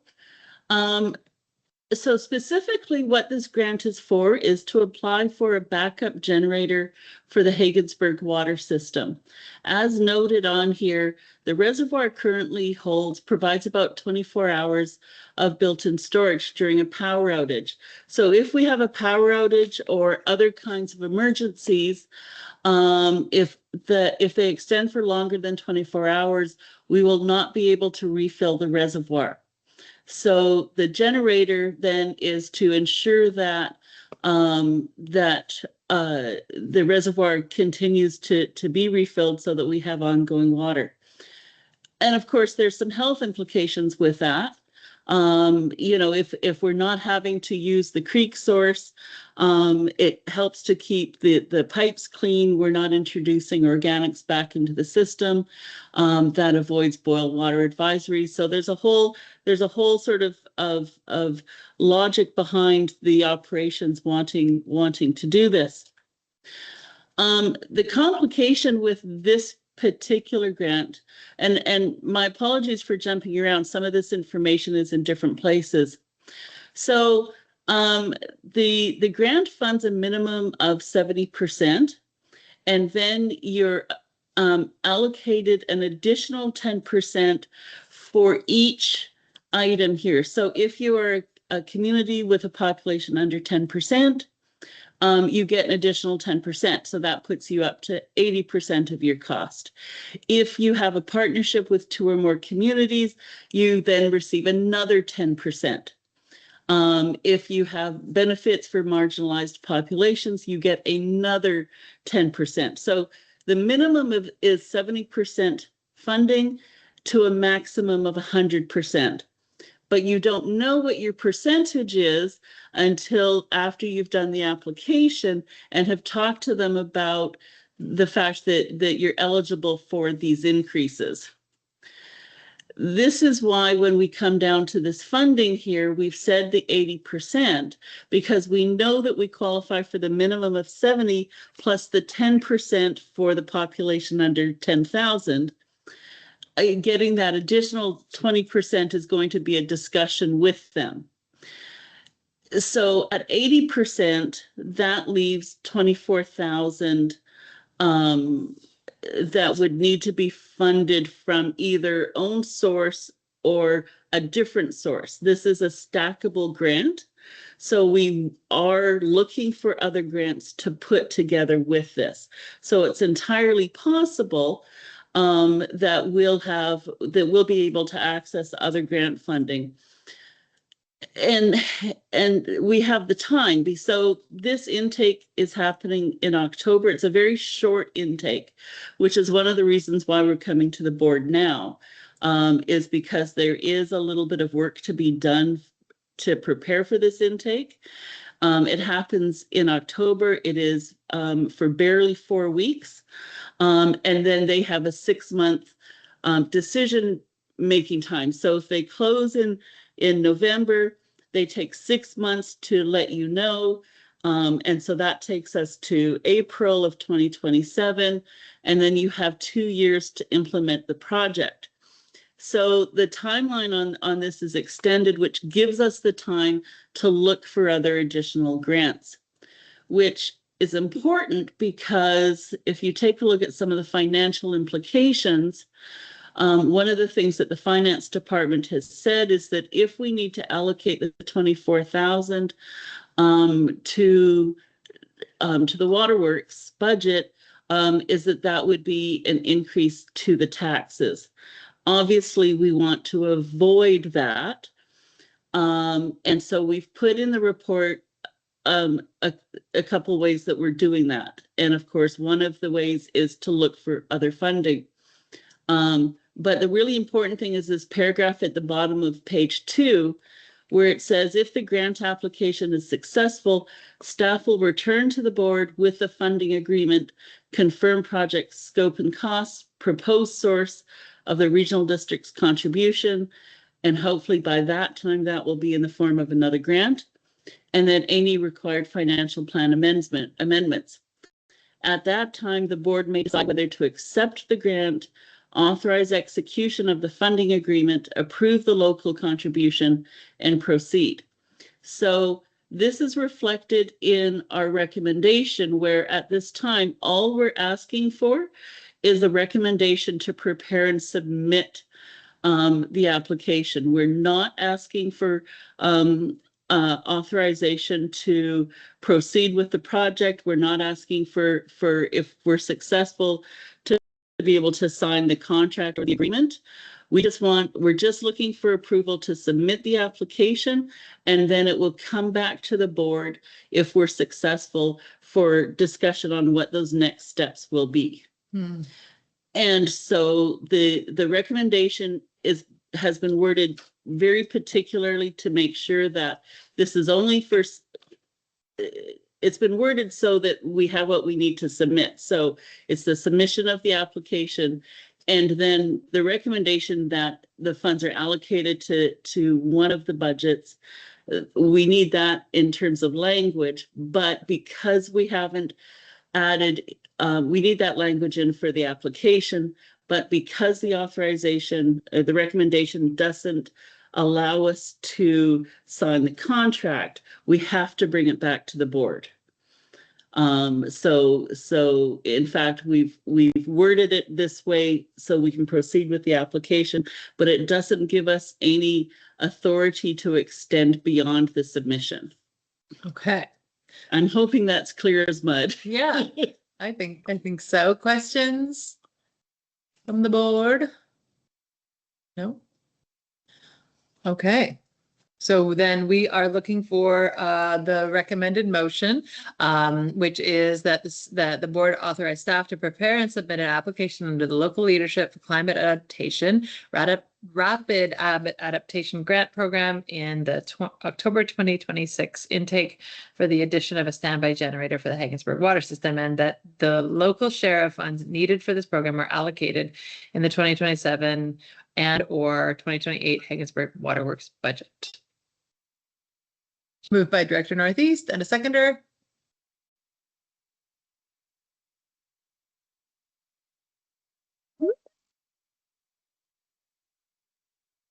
I'll second. Further discussion? All in favor? Any opposed?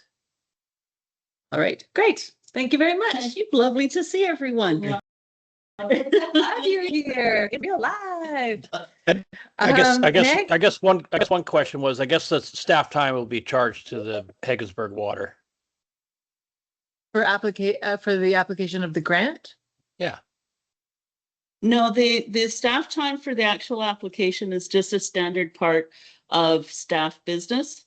I mean, it's part of what is included in my job description. So we capture all of that within the current job description. Within the economic development. Yeah, within the economic development. Director Harstead? Thank you, Chair Kennedy. I had my hand up before the vote went, and I guess you didn't see me, but I had just wanted to ask Wiley if we go ahead, because we've got a 5-year rate total increases going on, like we already did a bylaw recently around that kind of stuff. So obviously my concern is about the potential tax increases if this goes ahead. But my question to you is, if you go ahead with that application and everything, and it gets approved, then can you, if the next board doesn't want to see those increases or whatever, can you then just reject their approval, or how does that work? Yeah, absolutely. And through the chair, that's exactly what we're recommending. So once the submission is made, if the grant is approved by the funder, we are required to bring it back to the board. And that's why we worded the recommendation that way. So regardless if we're successful or not, we have to bring it, well, especially if we are successful, we have to bring it back to the board with what those next steps are going to be. So the board will have the option at that time to decide if they want to proceed or not. And we could, at that time, if they're not satisfied with what the next steps are, we have the right to not accept the grant. I'm just more wondering from the funder's perspective, like once they give approval, can we then at that point say, no, I'm sorry, we're not going to use the money? Yes, we can. Okay, thank you. Great. Thank you very much. Okay, so airport refreshment services. Moving right along to this. So this is a request for decision on refreshment services at the Bella Coola Airport. So this was a discussion that we had previously. So I think before we have a resolution from last year that we request expressions of interest for a coffee shop at the Bella Coola Airport. Of course, yeah, we have not had any successful expressions of interest for a coffee shop, but we have an alternative plan here. So I believe we have Mr. Gernander with us if we have questions, or if we would like Mr. Gernander to talk about the report.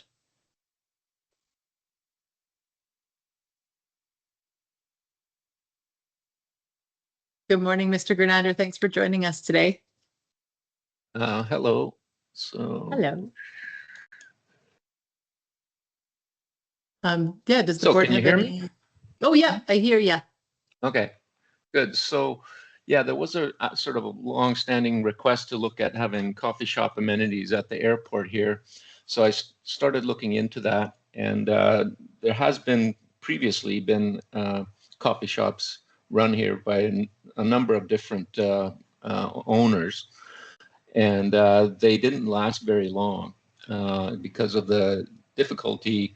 There's kind of at the airport, yeah, there's a rush of people coming through the airport at the times of the flights, but but then the rest of the day it's very quiet, and there isn't very much in the way of customers, and it's difficult then to maintain a coffee shop, a staffed coffee shop for the day.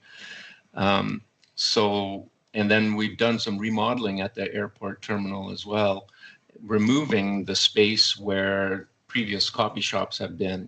So if there was to be another coffee shop, we'd have to do some serious remodeling to create that space again.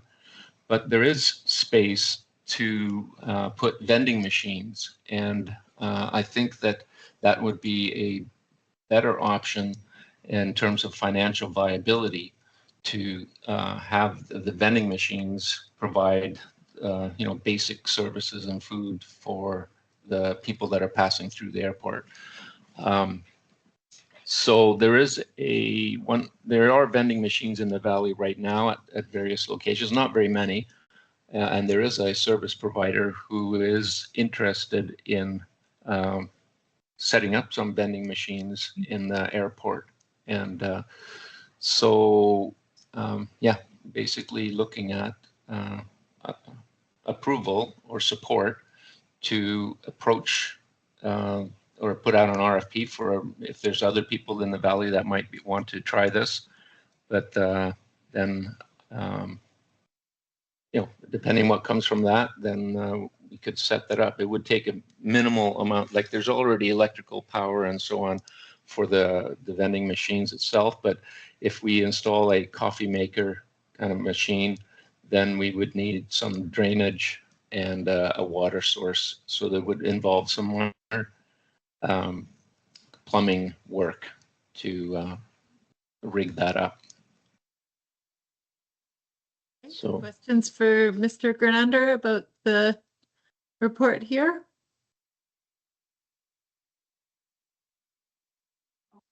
Go ahead, Director Harstead. Yeah, thanks for this. Would there be, Director Northeast, sorry, we've got Director Harstead first and then you. Yeah, so from the financial implications that you talk about here, Hans, in some ways it would be nice to have a coffee shop put in there or see what the interest in the community is, because we could get yearly lease payments for that, so there's more income over time, I'm assuming, from a coffee shop as opposed to vending machines. But I'm also very on board with us having vending machines put in because most airports you go to, even small ones, have something available for people. So it'd be nice to have something in our nice little airport. Great. Director Northeast.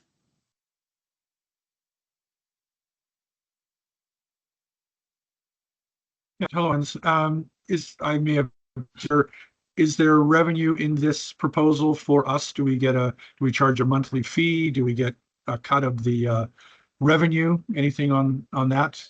So my understanding that the typical financial model for this is that the hosting facility takes a percentage of the sales, and it's usually in the neighborhood of around 8%. Okay, thank you. Great. So I am looking for the resolution that staff be directed to post an RFP for the installation and management of a set of vending machines to dispense food, drink, and coffee products. Moved by Director Harstead. And a seconder? Director Northeast. Second. Great. All in favor? Yep. Great. All right. Aye. Thank you. Thank you. Thank you, Mr. Grenander, for this report. That would be great to have have something. Next, we have item 8.3. This is to follow up on a previous item, the New Hawk Nation's tipping fee waiver request. So I'm just going to scroll down. That is also attached, the letter that we're referring to. And Mr. Slanger, is it? Oh, would it be Mr. Grenander or Mr. Slayan? Mr. Grenander can speak. Oh, okay. So yeah, if the board has any questions, or maybe Mr. Grenander, if you could just run us through this report really quick.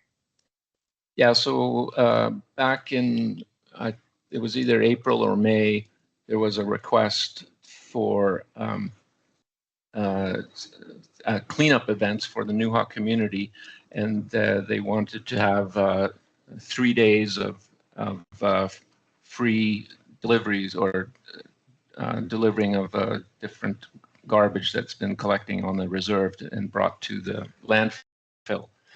And so the response from the board was for staff to engage with the New Hawk administration on this, and because there were some questions from the start about their initial letter, so we asked for clarification and so on. And so between Nicola and myself, we've been attempting to set up the meeting and to engage with these discussions about this proposal.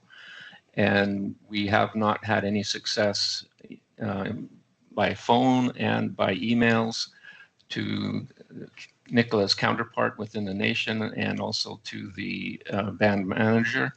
And so we're not getting anywhere on this front. And so the thought was that since the request was to the regional district board, that maybe the next step would be for the board to respond to that request in a letter to form a letter to the nation, basically asking that they engage with our staff to work through this proposal. Questions from the board?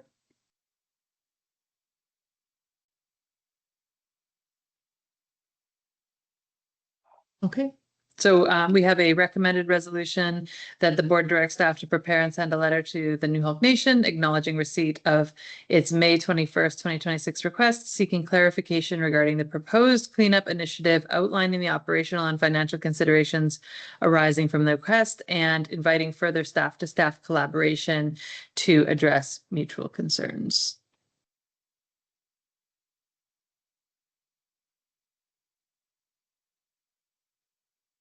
Is that moved by Director Harstead? Yep.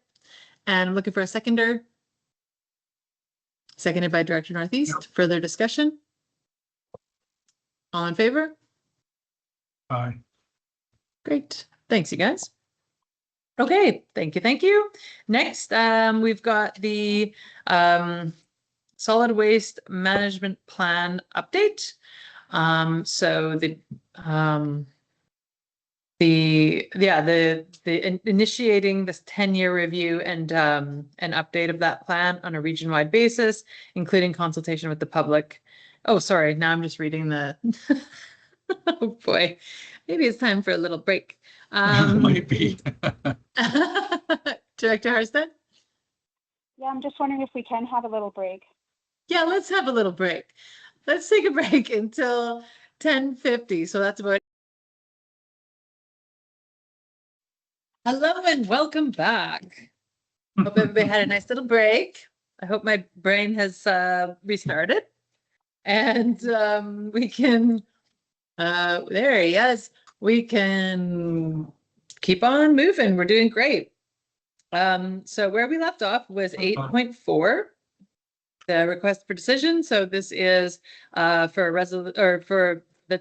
initiate the 10-year update of solid waste management plan. So this is from Ms. Corluck, this report, and what we're looking, and she's here, there we are.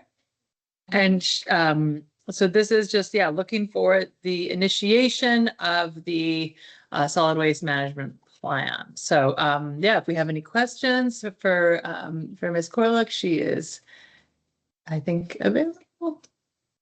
Yep, I'm here. Oh, you are. There you are. I Sorry. am here. I am. couldn't see you.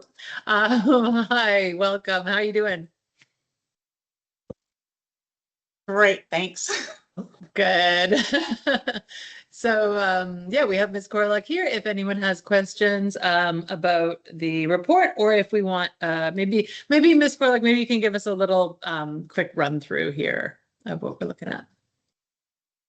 Sure. I mean, without really hashing it, essentially, we've looked at this a number of times, but we never actually got a board motion to put the process in place. So that's what we're asking about. We've always sort of discussed it. It's supposed to be the entire coast, but we haven't actually put a motion forward giving us the go-ahead to go ahead and start the process. So this is what we're asking for. Okay, thank you very much. Questions from the board? Ms. Harstead? Pardon me, Director Harstead. Thanks, Chair. So the note I wrote beside this, and maybe it doesn't make sense to me now, but is this future, so we're talking about future Earth Days with the waiver in the Oh, this, am I on the no, right this is the 8.4. Sorry? This is 8.4. Oh, 8.4. Why don't I have it?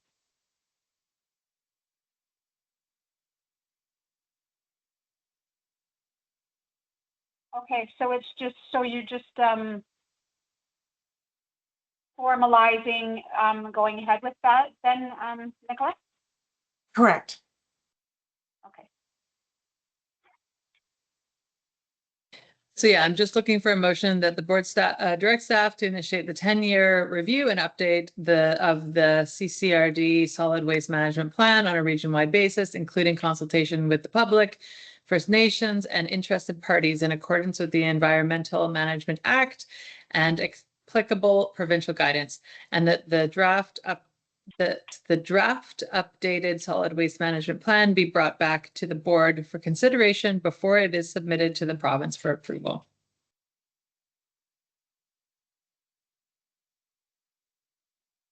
Moved by Director Harstead and seconded by Director Northeast. Discussion, further comments, questions? All in favor? I. Great. Any opposed?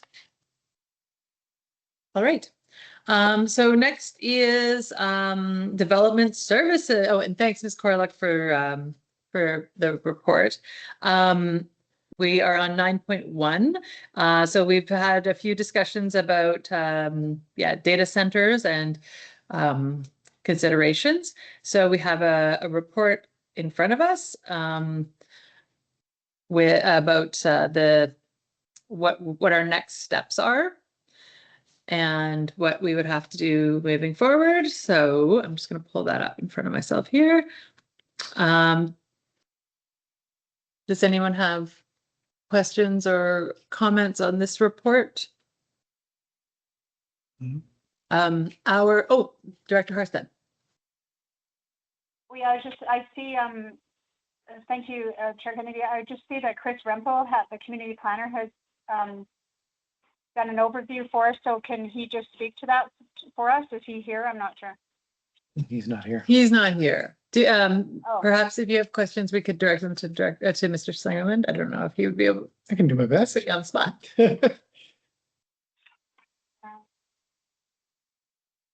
Yeah, I was just a little bit confused about this. Like,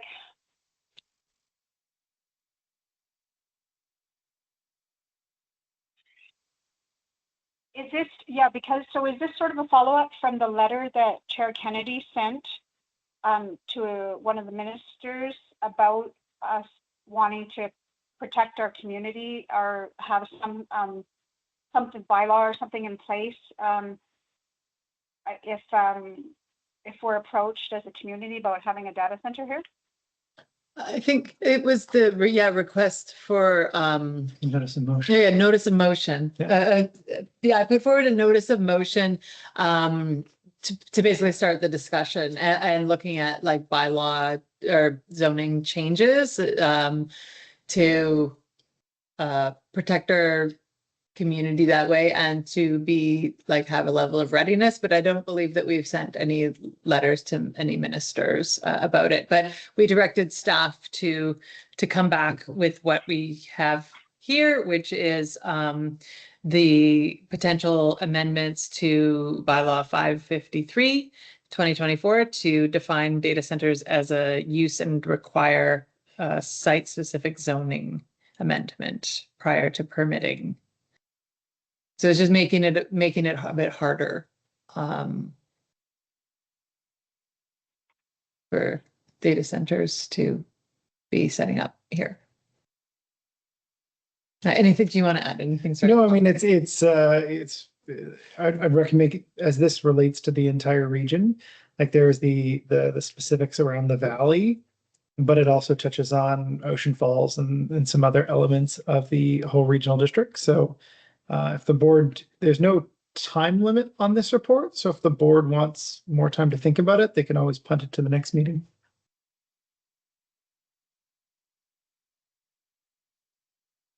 Well, we just don't, personally, I don't want any Area A being lumped in with Bella Coola Valley as far as data centers because we could support data centers out here, and since the crypto mining is kaput and the hatchery is kaput in Ocean Falls, it would be good if something else moved in there.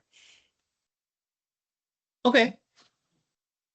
So perhaps we don't have zoning anyhow, so it would if we just don't include Area A, then it would just be status quo as it is. Okay. So does that that changes the It would- proposed. It would just be under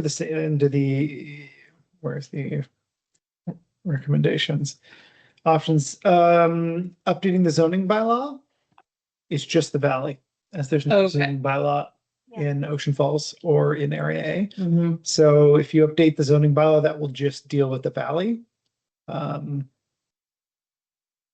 leave Area A alone. Director Harstead? Yeah, so yeah, I actually was just going to say, it does on the bottom of page 177 of our package, it does say what Curtis just said. It's in the valley only, it looks like, yeah, for this zoning bylaw. So that Okay. would be option 1. Yes. Yeah, that's right. So this would be like a first step to protect the valley. Is that correct? What we're doing here? Yeah, I think that's definitely the Right. intention. Yes, you'd be making it a lot more difficult for somebody. You'd be putting in some layers of red tape between them just throwing in a data center in the valley. And the board would have a bit more say over where, if it were to go somewhere, and where it would go. And the odds of something going into Coola is very slim anyhow. The only chance would be if the New Hawks, instead of selling power to hydro, sold it to a data center instead. Mm, Yeah. I mean, in a way, what this is proposing is to do the same thing that we're undoing for the cannabis. yeah. Like it's Right. adding a layer that makes it a lot more difficult to do. And on the cannabis side, you're looking at undoing that layer. So it's kind of the same thing in reverse. Yeah. Yeah, that's right. So yeah, I guess we'd be looking at option 1, that the board of directors direct administration to prepare amendments to Coola Valley zoning bylaw 553, 2024 to define data centers as a use and require a site-specific zoning amendment prior to permitting such uses in the valley, and that the board directs staff to prepare guidelines outlining the considerations and potential requirements for data centers as part of an amendment process. Moved by Director Harstad. And a seconder.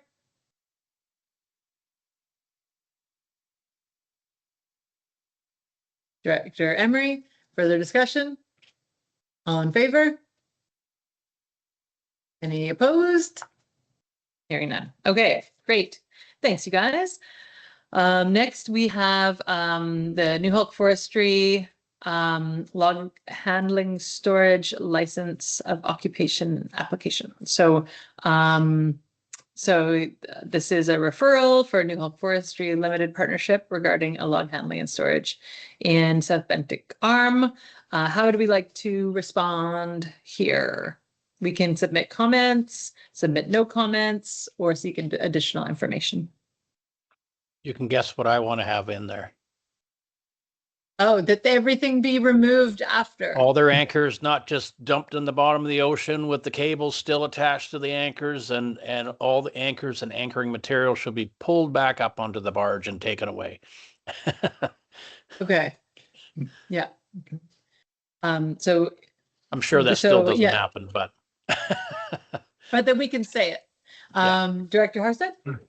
Yeah, I just wondered, as part of this process, have other logging outfits in the community been made aware of this application, or have the ability to give input into this?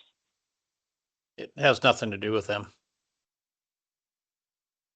So would they have applied for a license? Yeah, I'm just wondering. No. Do they? What am I trying to say here? So they're applying for license of occupation, and when that happens, a lot of times the community has to be given notice, or other interested parties, that kind of thing. Has that happened? Oh, I see hands is up. You might be able to answer. Yeah, go ahead, Mr. Gernander. He's on mute. Oh, we lost them. You're on mute. No, I can jump in a bit on this one. I don't want to. Yeah, so yeah, so typically with these kinds of licenses, when you apply for them, there's a requirement that you post the notice in the newspaper and then asking for public comment. Now, I don't know if that's been done yet for this application or not, but that's typically what's required. Okay. Thank you. Okay. Any other questions, comments? And Go ahead. oh, I just saw on the information that there was another a party, Clayton Buyer, I don't know the pronunciation, but as well as the New Hawk Forestry, but they're separate from New Hawk Council, it sounds like. So, yeah, it sounds like just not the New Hawk Nation, but a corporation is asking us. No, you're talking about, his name is Clayton Buyer.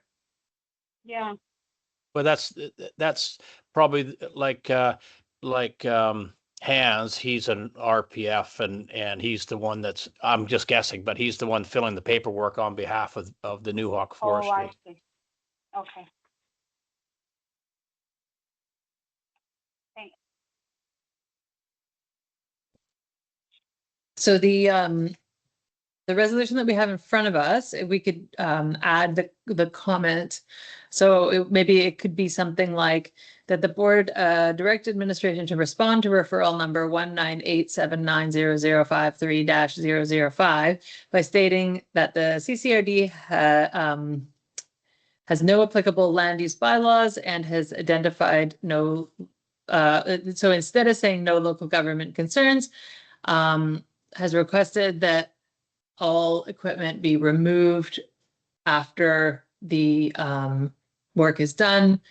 In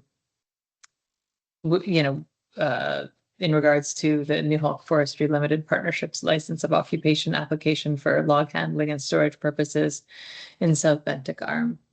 Like all the log anchoring system, including cables, be removed. It's not so much equipment. It's just the way they build their pens and hold their pens together. So they put a number of rocks and fasten them back up to bobbers with cable, and it's typically used cable that they get somewhere else. But normally they don't ever pull it up. This is hundreds of feet deep, and so every anchor has 300 feet of 1.25 inch steel cable that just gets cut off at the top, and now it's all sitting at the bottom of the ocean. Right. Okay. And I should probably point out also that this is probably a reactivation of a log sort or a log storage that was already existing before. Right. So it's not a new use for that area. Okay. Okay, so we have a resolution. Are you prepared to move that resolution? I'll put my hand up and say yes. Yes. I'm looking for a seconder. Seconded by Director Harsted. Any further discussion? All in favor? Great. Thanks, you guys. Okay. Landfill schedule of rates, bylaw 348. With the sorry. Just going to open it up in front of me here. So these are all kind of things that we've talked about before. Ms. Corlick, are you able to speak to this report, to these amendments for us? I can, and let me just, is it up on the screen? No. Let me just pull it up here too. Sorry. All good. So I'll start backwards. So the one amendment is to remove the cost of the major appliances from the bylaw. As we will now be going through MAR, we have a signed contract in place, so MAR will be taking off over the costs of major appliances.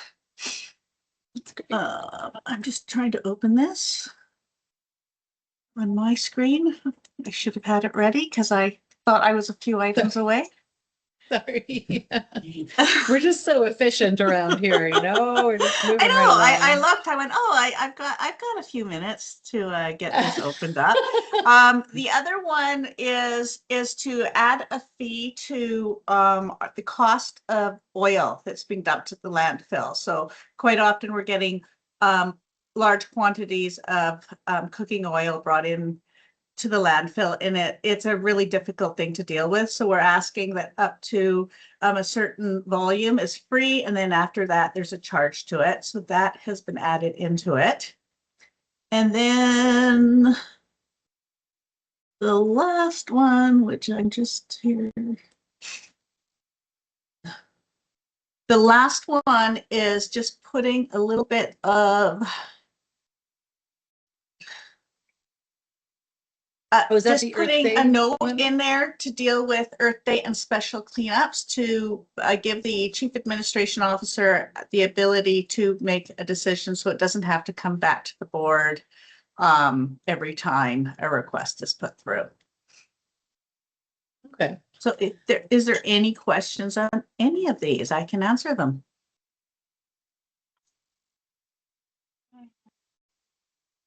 Dr. Heisman? Thanks, Chair Kennedy. So, Nicola, what was that last part? You said, sorry, the volume's not great on my cell phone, but what was the third part of that? On the Earth Day? Yes. Yes, so the amendment was made putting a note into the bylaw that will give authority to the CAO to make a decision on whether or not to waiver charge for Earth Day cleanups, community cleanups. Rather than it having to come back to the board every year. Every year we've got two groups that ask for free tipping fees for their cleanups, and it comes to the board every year. And they're not able to do it because there's a motion, because they're not able to waive the fees, and this is giving us the ability to waive the fees for these special cleanups. Okay. Okay, thanks.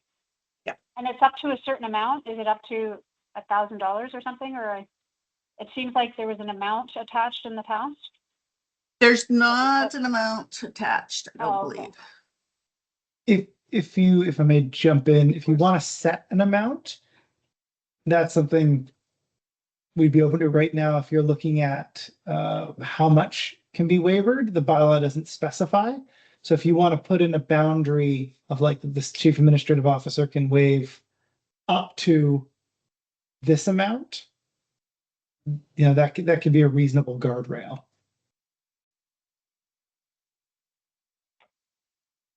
What do the other $500. Tell us what to modify. We bring the bylaw back. You could pass it up as special next meeting. Just Yeah, in a that's few probably a weeks. good idea. Something like $500 or something. Okay. I think the last one estimated at like 3 something. It was something like usually I'd say the sweet spot's around $1,500. We get some requests around there, sort of thing. So, but again, it's up to the board what they want to delegate. And if it's under that amount, that I can facilitate that and keep things easy, and anything not, well, then they have to wait to get in front of the board to make their case. So it's up to the board of what they feel comfortable with. So just let me get that straight. So the last time that the New Hawks had theirs, did we say that the cost would have been about $300 and something, or did you say $1,500? think that's separate, but we've had other requests that are Yeah. 15, but I'll let Nicola answer that. Sorry. Yeah, through the board, the request the New Hawk Nation put in was significantly more. We gave them $1,000 from grant and aid to go towards their community cleanup, and their cleanup was significantly more than that. The other community groups tend to be under $500. And so this is just allowing a one day cleanup for community groups. Yeah, so $500 is probably something to aim for, is big, or else it's going to start cutting into the landfill budget.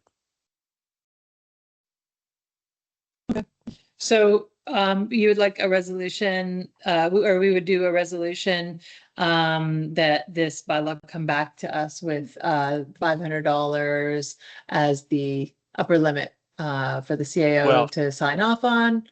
Well, it without should be up to coming you the board. guys, because I'm not even supposed to vote on this one. Fair enough. So it's a suggestion. It's a I'll vote twice suggestion. for you. Mr. Prime, go ahead. Thank you. And through the chair, oh, camera did not decide to work there. We can have these readings as amended. It is a simple amendment in this case, so we can still read it as amended in the scenario. Oh, okay. the So we wouldn't $500 have to limit. direct staff to, okay. If I may throw in, it'd be nice to have it come back. He's not, but no, he's completely correct. But if it's okay, I'd like it to just come back. Okay. Just so I can My- kind my- of, yeah. And Nicola could correct me if I'm wrong, but I believe there is a time sensitivity on this bylaw, which is why I was suggesting that. But Nicola, you can speak to that. Yes, thank you through the chair. So with the contract that we have signed with MAR, we now are not able to collect fees from customers for our major appliances. So we did want that section to be approved by the board. Okay. Okay. I would say, yeah, I mean, the board can pass it and then we can, if there's any other amendments, we can bring them back. Okay, so we would pass the other two amendments and come back with the other one kind of thing? If we have any other issues, we'll bring them back. Okay, Yeah. so we'll pass it with with that amendment of upper limit of $500. And then we'll bring it back. Okay. Okay, so I am looking for the motion that like with the execution of the collection agreement with whoops, sorry, I'm gonna just flip my that Actually, if I may, yeah. sorry to be, I see that the bag fees are still in there. And Oh yeah, we we're need not charging bag fees right now. We're running on a resolution Mm-hmm. to not charge bag fees. So if the board wants to remove those, they could also Okay. remove that as well. So we would have a resolution that bylaw 567 be amended with the The limits on the CAO. yeah And removing residential household, the $5 bag. yeah Because Nicola, we're not charging for that $5 per bag. Correct. Yeah, and that's in there. That was a hangover from previous things. Okay. Okay. Mr. Prime, does that sound okay if we run it through that way? Yes, absolutely. Great. Okay, so I'm looking for that resolution. Moved by Director Harstead and a seconder. Director Northeast, further discussion? All in favor? Aye.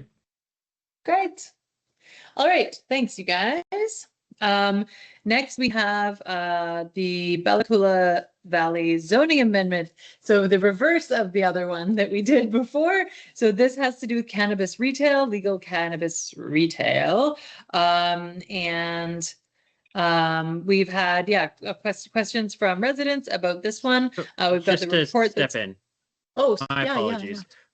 yeah. No. Through the chair, there was a second resolution there for adoption at this meeting, which would require Oh. a 2/3 vote. Thank you.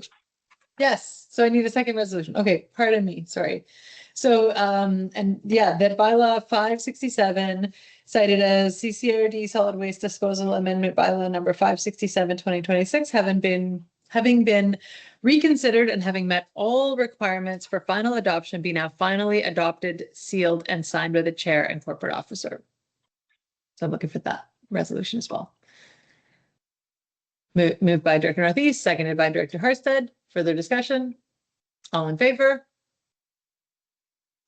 Great. Yes, thank you. Thank you for that, Mr. Prime. Excellent. Okay, so now we've got the zoning amendment bylaw. Does anybody have any questions or basically what we're doing is the reverse of what we did with the data centers, where we would be removing that that piece from the zoning bylaw when it comes to cannabis retail. Does anyone have questions about that?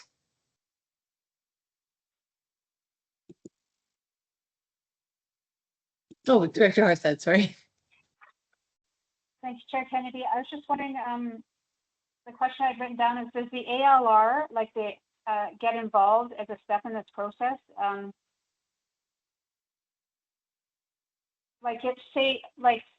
So I'll tell you why, because I was confused because in the purpose, we're talking about retail sales of cannabis, but then in the potential bylaw, is it a bylaw or is it, yeah. It talks about like using agricultural land to like maybe grow marijuana perhaps, and also manufacturing of it. So that, you know, that makes it a lot more. I thought we were just strictly talking about, you know, someone setting up a cannabis shop basically, but not the other parts of cannabis, like growing it and manufacturing it and that kind of stuff.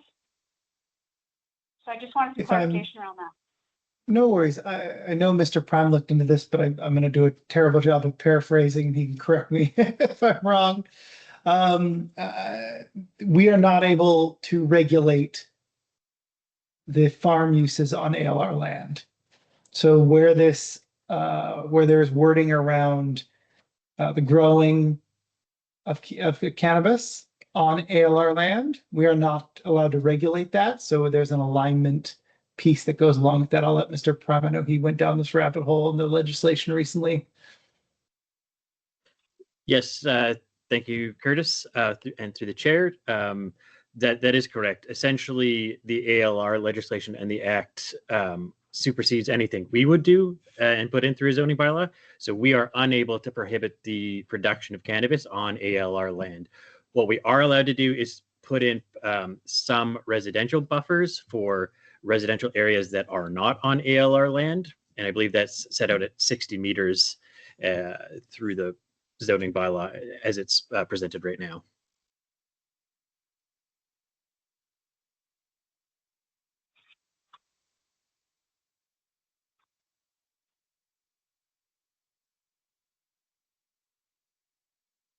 Does that answer your question, Director Harstead?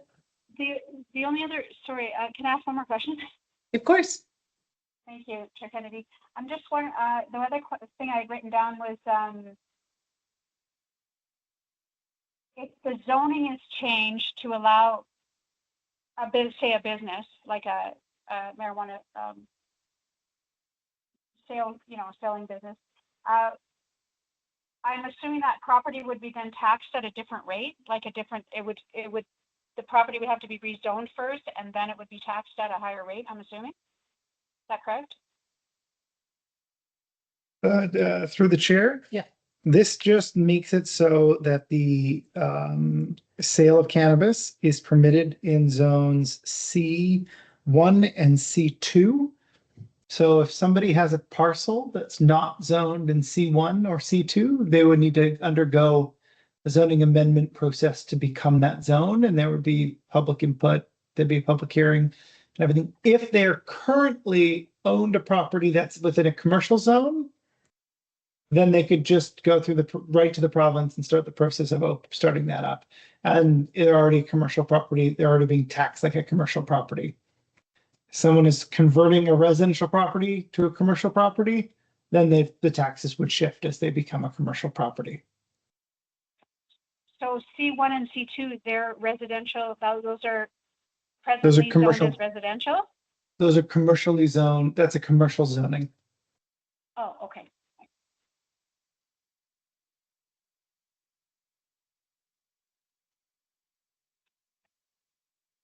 Any other questions on the board? No. Okay, so I am looking for the where am I? There I am. So I'm looking for the resolution that the Board of Directors give first and second readings to Bella Coola Valley Zoning Amendment Bylaw 533.02 2026, and that the Board of Directors direct staff to prepare and send the required referrals to the applicable external government agencies. Moved by Director Harstead. And a seconder?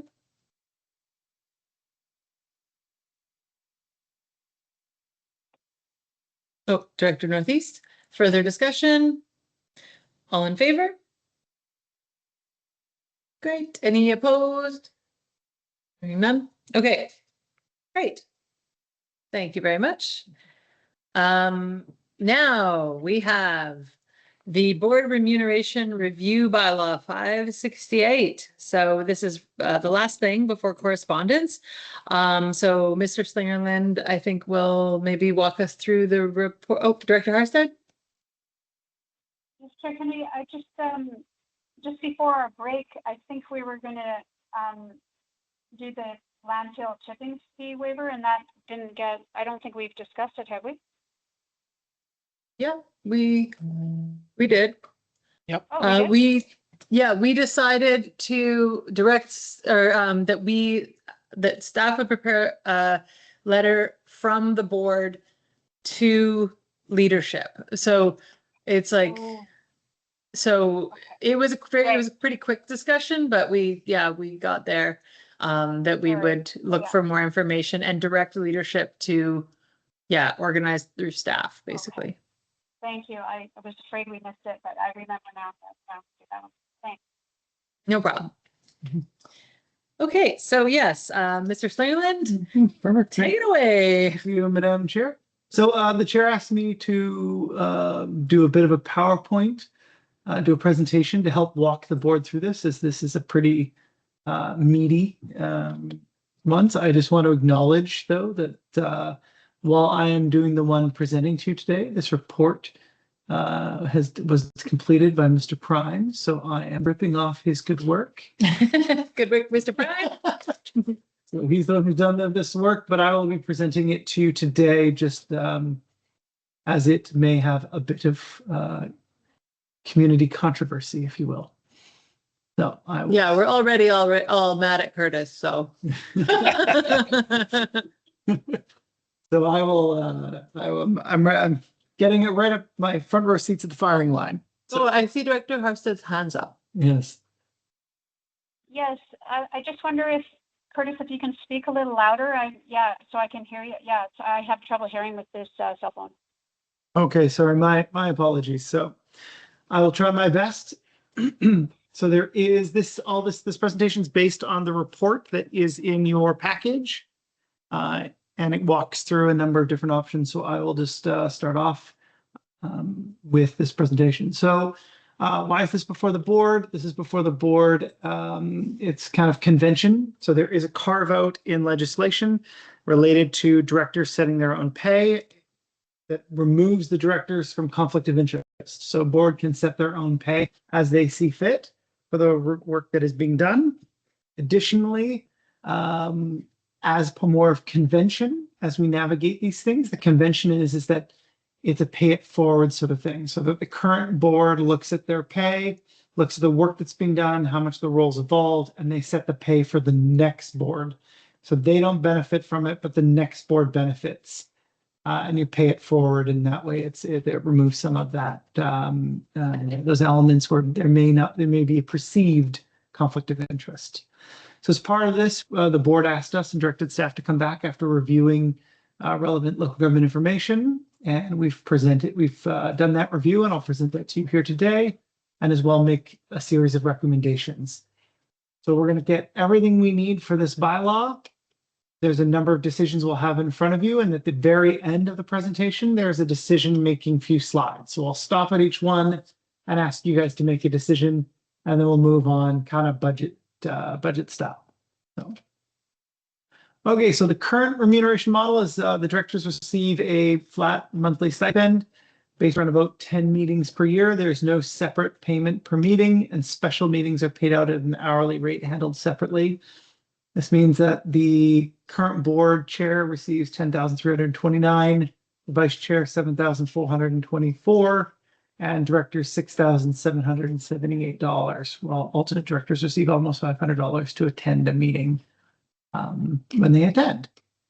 So why compensation matters? The UBCM guide that's also attached walks through why it's important, recognizing the time commitment that goes into directors, both the meetings and your official duties, but then the unofficial duties of talking to someone in the grocery store for an hour, hour and a half.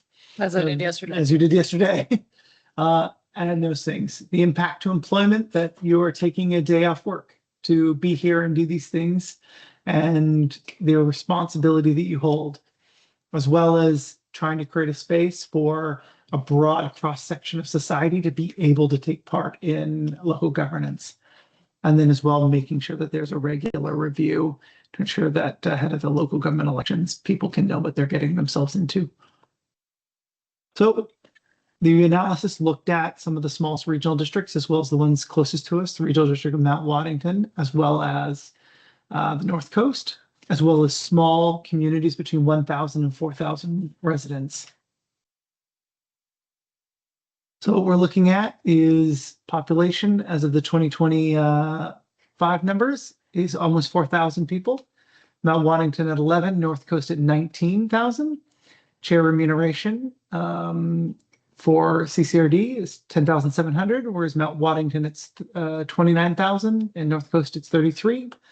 And directors 7,000 for us.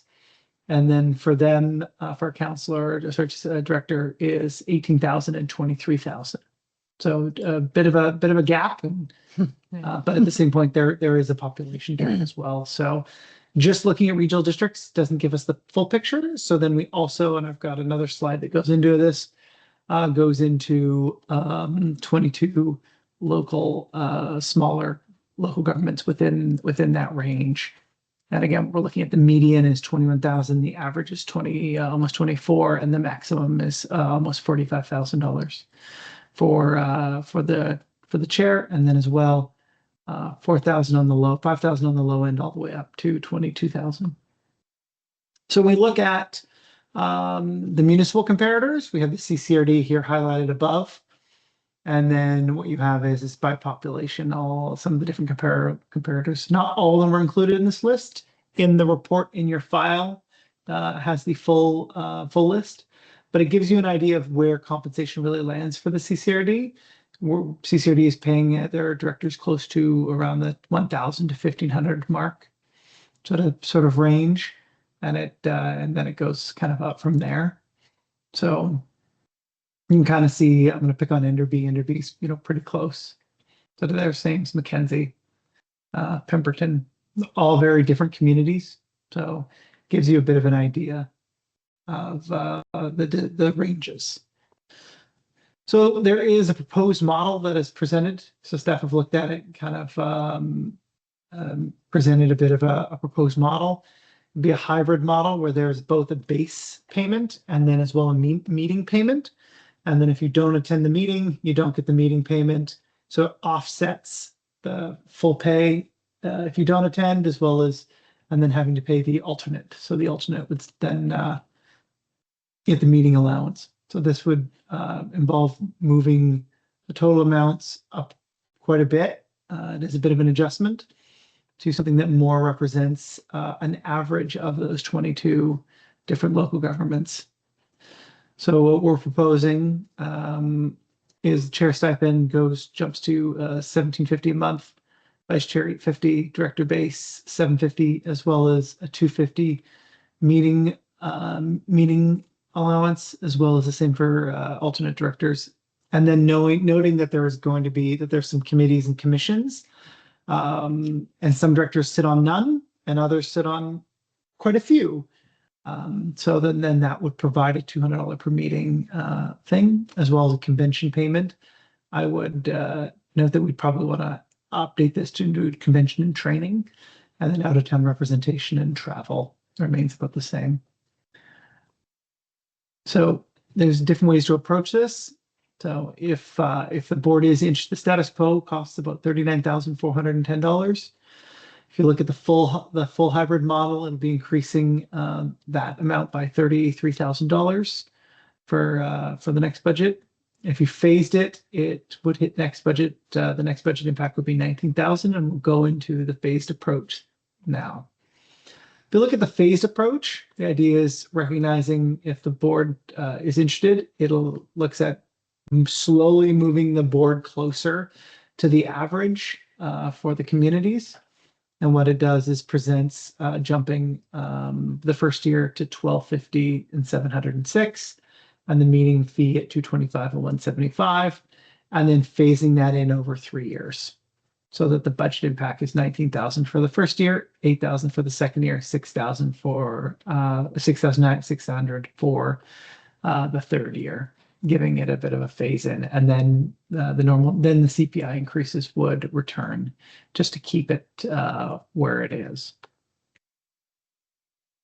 So that is the hybrid approach. We also noted that the board might not be interested in that approach. So in that report as well, it lists what the directors and board currently make, and then adds just a percentage to it if the board wanted to go that road. And then this is just this part just slide shows you a few of them, but I'd refer to the full one in the board package. But it gives you an idea if you were to go, okay, let's just increase it by 10%, 30%, 50%. What does that look like? So it gives you some options if you want to give us direction, tell us what you want to do. The last decision before we jump into the decision-making tree is how we handle technology. And first one is we have the status quo where the director gets a $1,000 cash allowance upon taking office, and then 2 years in gets an additional $500 to manage whatever technology they need. The advantages to this are it's really up to the directors. It gives them a full range of choice. It's easy on the staffing side of things. We lean a little bit more towards option B, just because it's easier for us to support tech support. Sort of thing, but that says it's really up to the directors and what's flexible and meets their needs. And then option C is you could do the same thing as option A, but have it be a reimbursement model where you set a dollar amount, and then the director can show up with a receipt and we'll reimburse them for any actual purchases based on a limit determined by the board. So there's a few options that are really available to the board on what they want to do, and we'll get to that there.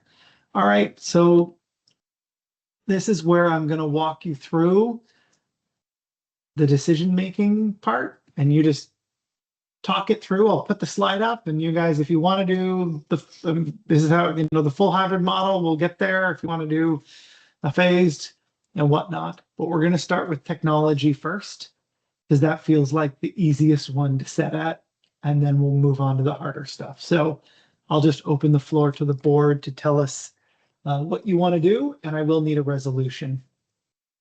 Okay. I'm just going to jump in. I like C, to be honest, that ensures that that money is being spent on technology. And, I think that technology obviously is really important. And if then we do the reimbursement model, I think that would be the most effective for ensuring that the money that goes to tech, and that everybody has, the tech that they need to be able to join remotely if they choose to. But up to the rest of the board, what do you guys think? Yeah, I think that, there should be a minimum specification of what your laptop or iPad or whatever should be. And maybe also in there should be maybe a couple CCRD Starlinks available, that if you are in a place that has poor Wi-Fi or internet, then you can acquire one of those from the CCRD to make sure that we don't have connectivity issues that seem to slow things up and provides frustration for everyone around. If I may ask a follow-up question just for clarification, how much is an average Starlink subscription per month? I think if you get a Starlink Mini, which is a roaming package, I think it's $70 a month. And so, yeah, we do still get that cell phone allowance. I'm thinking that isn't affected by this. So that, yeah, keeping that in mind as well. You could add in the board could add in something like, and again, this is where this is where you could say to us, if you support that going, maybe if one of them declares that they need it, that they be provided, I'm going to make this up, feel free to change it, $100 a month to cover Starlink costs or something along those lines. But then if you're providing internet for some, do you want to provide just internet for all? And what does that look like?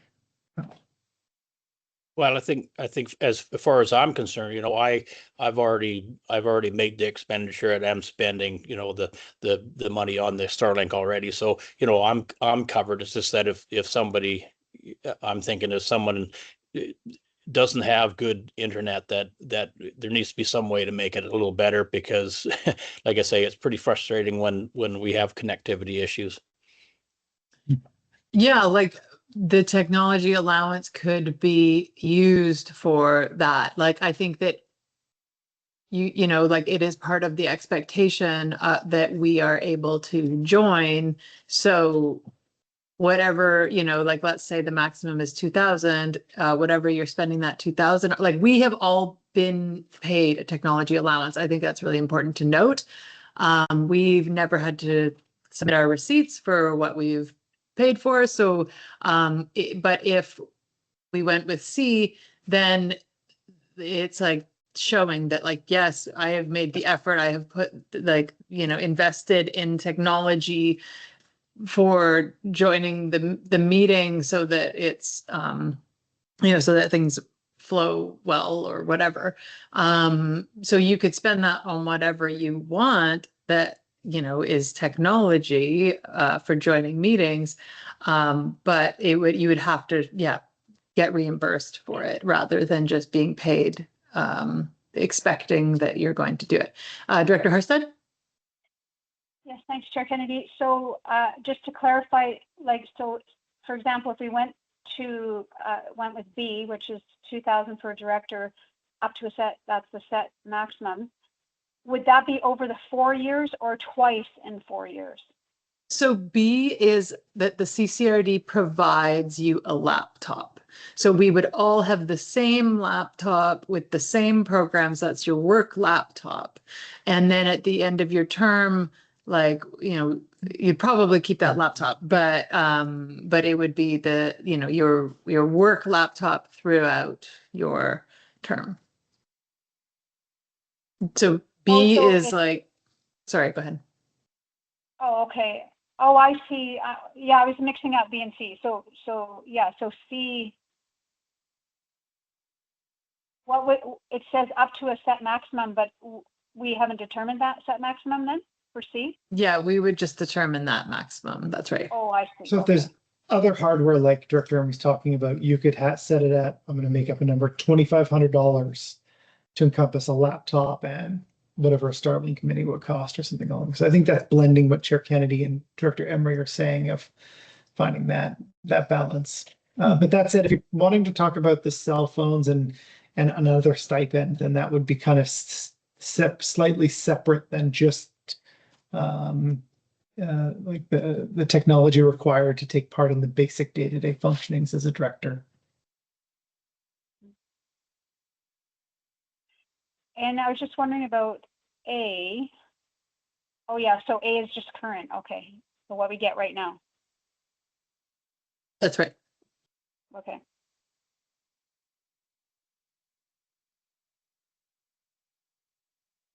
So yeah, I think I was actually surprised that I didn't have to provide receipts when I bought my laptop when I started. So yeah, that's my 2 cents. Yeah. So yeah, C, we could say up to a set maximum of $1,500. Right. You know, just so that we don't have to increase the budget for that item. You know, if that it was what the board wanted to do, we could say 1,500 as the maximum if we wanted to. Right.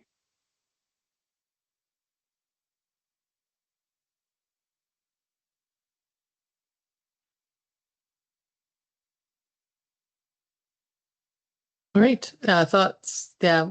Does the C with a maximum of 1,500 work for the board? Do we do a resolution now or do we do it at the end? As you go, if the board knows where they want to go with this, then then they can pass a resolution. We'll move on to the next slide. Mr. Prime?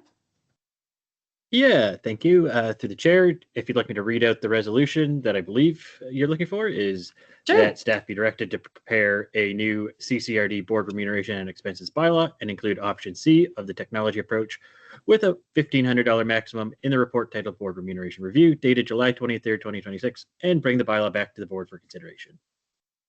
Perfect. That sounds good to me. I will move that and I'm looking for a seconder. Seconded by Director Northeast. Further discussion there? Could we? All in favor? Could we add that the CCRD will provide a minimum standard that these laptops and such should be?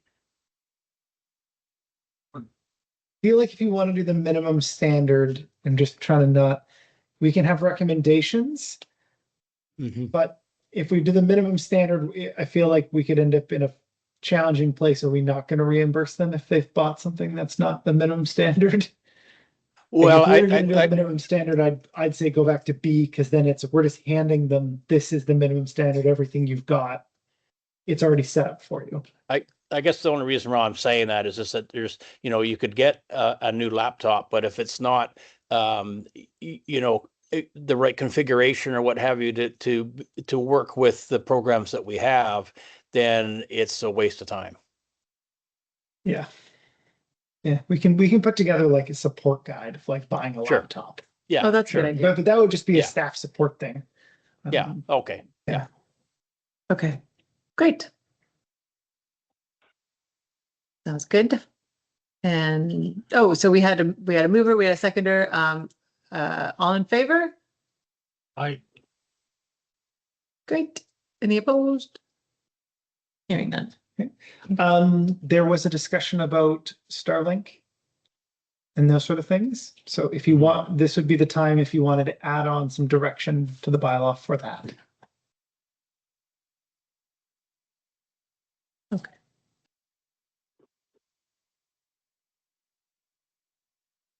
It sounds like maybe we don't. Or maybe Leslie has something to say. Yes, I did just want to mention, I think some people get those those mini, what do you call them, free, because my son got a free one in the mail because he already had Starlink, and then they just sent him a free mini. That promotion ended now. Oh, I see. If you had an existing account with a Starlink for Yeah. your home, they were offering it to those people for free. Oh, gotcha. Okay. Yeah, I already know because my brother was trying to look for one. Yeah, but it was also that you didn't actually own that. It was still owned by Starlink, so I don't know if That's that was a true. good deal or not. Yeah, that's true. It was rented, right? Yeah. Okay. Okay. So are we saying that we could have a different clause in there to say that if someone needed, if a director needed a Starlink, that there could be something either towards the purchase of the Starlink or something to cover the operation? the board could set either or. The board could go on the maximal sense. You could just simply put that the board will provide, I'm going to make up a number, $100 or $75 a month to cover internet to support the duties. And that would just be a monthly payment. For that, you could do something where, that could go to all directors to cover that. It could be specifically to the Outer Coast directors, recognizing some of the internet challenges, saying that the Outer Coast directors are provided this. It could be something, another formula of like, if a director needs a Starlink or an internet thing, that additional $500 may be requested. But whatever you do, we budget for it. So it Right. shouldn't be loosey-goosey where it's like, if a director requests this, because if you open that up, then we're going to budget that 3 of you are going to ask or all of you are going to ask, or 5 of you are going to. So whatever it is, if it's everybody, very clear. We can put that in the budget. If it's nobody, or if it's just an area, great, we can put it in the budget. But I'm just encouraging that clear guidance. Yeah. So when we approach the budget, it's a black and white. Here's the bylaw. This is what's in the budget. I think that with yeah, maybe it's not worth putting anything in for then, and just, if people, most people would have some sort of internet at their house that hopefully is sufficient. Yeah, like with the exception of Area E, each of us, or maybe and Area B, I guess, each of us live in areas that have places where there's no cell service, like, yeah, and would, kind of fit under that category. So yeah, I think it's a bit tricky. So, okay. But maybe if we did something, it would be a CCRD owned Starlink, or we could do our own, but then it's a bit of this managing equipment and managing the depreciation. On our end, it's way cleaner and less hassle to just write a check and be done. Yeah. I'm going to move on, but if any director wants to come back to this, they can come back at the end. Okay. All right. So the first one that we're at is we're going to go through the full hybrid model, the partial hybrid model, and then if the directors want to do something else. So knowing that those 3 are coming, do you want to discuss the full hybrid model? Or do you want to discuss them all at once, or? Yeah, does anyone want to say like where they're leaning or where they'd like to go or get more information on to begin? I think I would lean toward the hybrid model. Okay. Do you want to do the phased approach or rip the Band-Aid and do it in 1 year? I think we'd just rip the Band-Aid. Okay. Yeah. So the resolution is there if that is what the board is interested in doing. Director Harstead? Oh, yeah. So can we ask questions and talk about these models, like these options? Definitely. So just to clarify, you're talking about the proposed amount of $23,005 for the chair annually and $11,005 for area directors annually. Is that correct? It'll be based on both. They'll be getting a monthly stipend that addresses the work that goes on, and then the meeting stipends as well. Let's go back to previous. I'm just going to put it up here for. Sure. Yeah. Right. So that $1,750 a month is based on the $23,500 yearly. Is it? Correct. Yes. Okay. Yeah. So, I mean, obviously this is going to be quite controversial, and so here's some things I thought about around all this stuff. Mount Washington and North Coast, first off, have a much higher population than we do, and also they're a municipality, not a regional district. And I would have liked to have seen regional districts for like what they're trying, like I would like to know what they're making. Those are regional And- districts. Mount Waddington and North Coast are regional districts. Oh, it said mayor somewhere. Yeah, that's for the next slide for the municipalities. These two are the two that are closest to us for regional districts. And then the next slide is municipalities that are closer to us in population. So yeah, so those populations for Mount Waddington, North Coast are not in the 1 to 4,000 population range. So There are no They're much, regional much higher. districts that are No. in that range. We're the smallest regional district in the world. No, I know that. It's true. And that's That why, is the truth. and that's why doubling, yeah, kind of. I mean, it's just such a huge, huge jump. And where's that money coming from? And I mean, that's going to be on the tax base, right? Mm-hmm. So even though so now that you say that, even though Mount Waddington and North Coast are regional districts, they still have much higher tax base, and I'm assuming some industry attached to them, where they can they're recovering more taxes per year than we are. Oh yeah, for sure. Yeah, so that, you know, that's a concern. And just the sheer huge jump is a concern for me. Again, you know, obviously for the tax increases, like I can see community members not being very happy about that. I'm sort of leaning more towards the percent increases that in Appendix B that Curtis also put together, which was nice.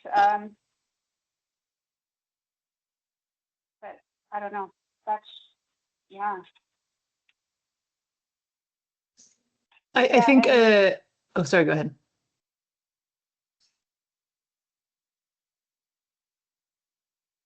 And same with these media, maybe this is a different part of it, but in the municipalities with populations 1 in 4,000, is that the next section, Curtis? Yeah, Appendix A, I've got it on the screen, has the municipal comparators between the populations. And I can barely see that. yeah, it is in the report, but it is Appendix A. Yeah, I just can't see Appendix A. Oh.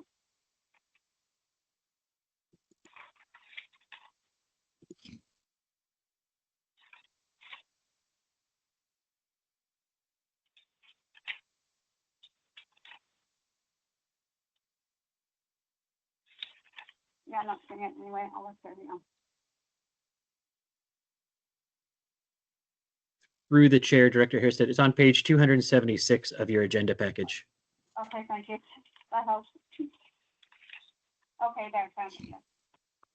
So is this what, that's the next thing we're going to talk about that, right? Pardon? I don't know what your question is. Well, because there's the comparatives that we're looking at to do with Mount Waddington and North Coast with the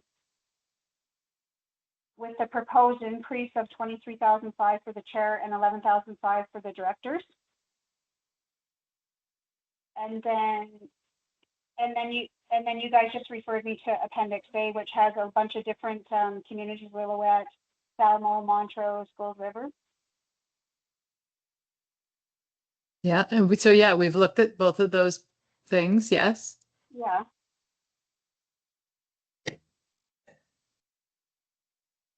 What's the question? Sorry. No, so I'm just saying. Oh, okay. So Appendix A is just say how much people are making in other communities, but it says mayor annual remuneration, so that's for mayor. So they have municipalities attached to them. Those are municipalities that are listed there on Appendix A, and then the previous one is the regional districts. Right, okay, yeah, so, And that one has like chair and electoral area director. right. So let's say we're talking, let's say North Coast, for example. Let's say that the North Coast chair is also the mayor of, I don't know, like, yeah, say, right? Like, so they will be not only getting this salary, but also getting the mayor salary as well. So often area directors, they get this base salary, but the chair of the regional district may have another job too. We are different in that we don't have municipalities, as we know. So it is a different kind of scenario. But this is what the other, chairs and area directors are being paid for their areas.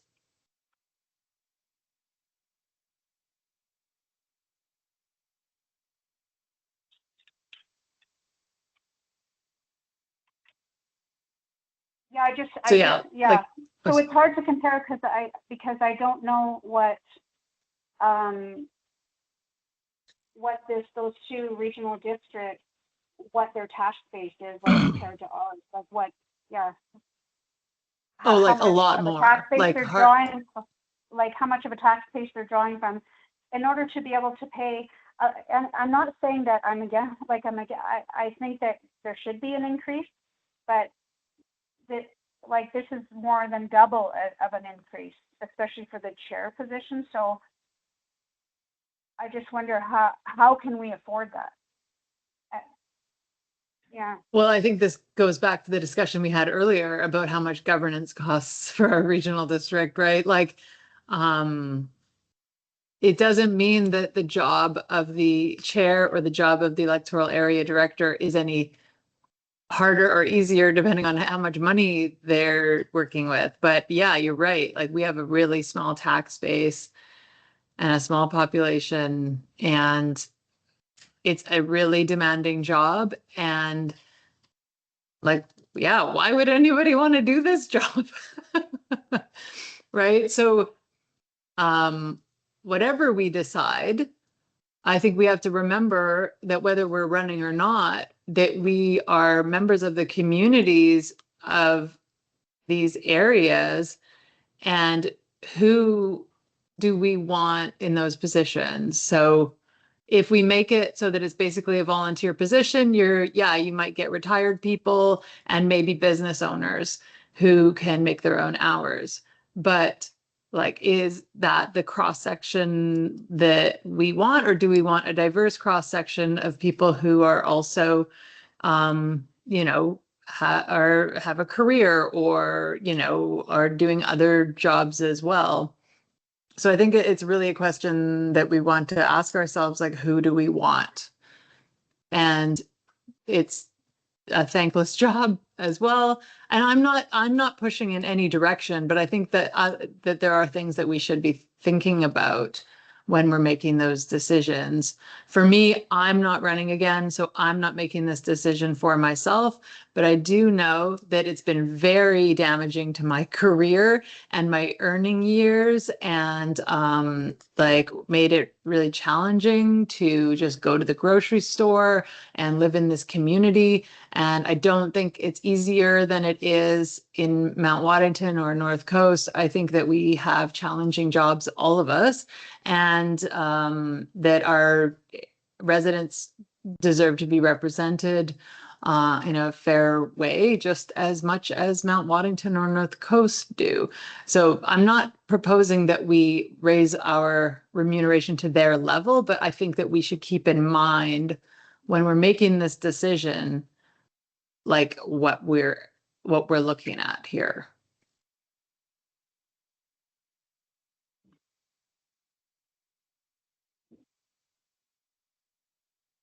Yeah, and I just wondered what the rationale was for increasing the chair amount so much higher, like so much percentage higher than the directors. Well, I think that the chair has like a lot more work and responsibility than the directors do, and it was based on the chair role in other regional district, as well as like the mayor role, which is, you know, the municipal equivalent of the chair in the regional district. So the chair is, you know, who represents the community when it comes to, you know, media or, you know, with ministers and things like that. And as far as work preparation and representation, I think that that is why the salary is higher, because the work is significantly higher, as well as like, you know, expectations and responsibility.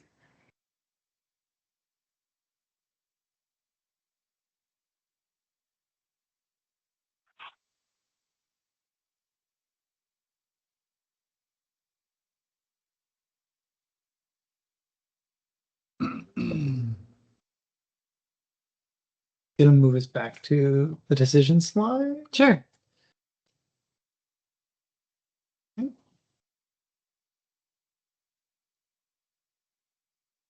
right. I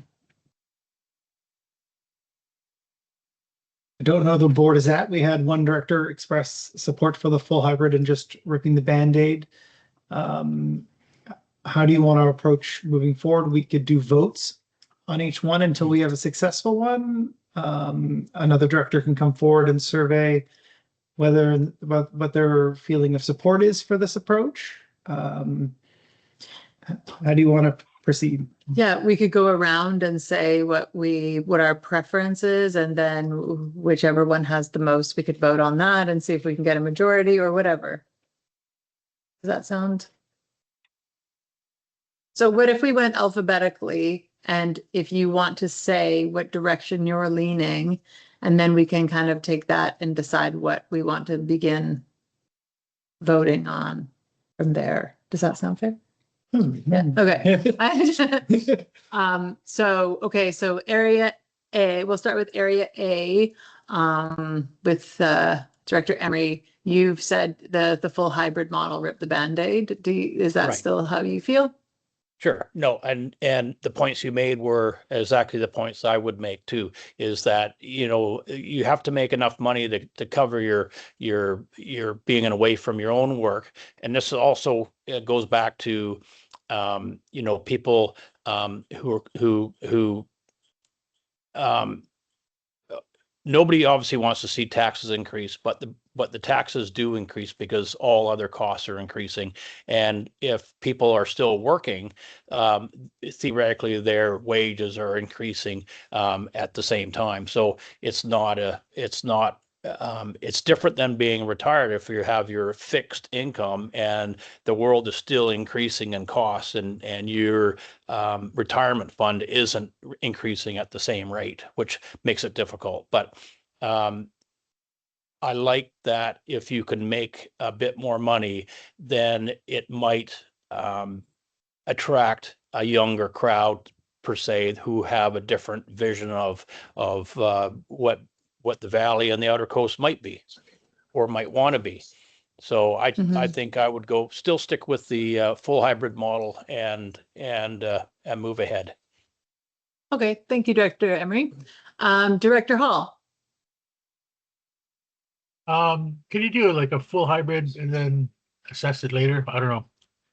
I agree with Horstad regarding tax requisition, and that it could impact that going ahead quite quickly, and it's already gone that way in the last two boards. Anyway, it is important though, because I mean, yeah, nobody can live on this, and we're the only place that has this low a rate, and it's based on our population and whatnot, and just the general factors of requisitions. Thank you.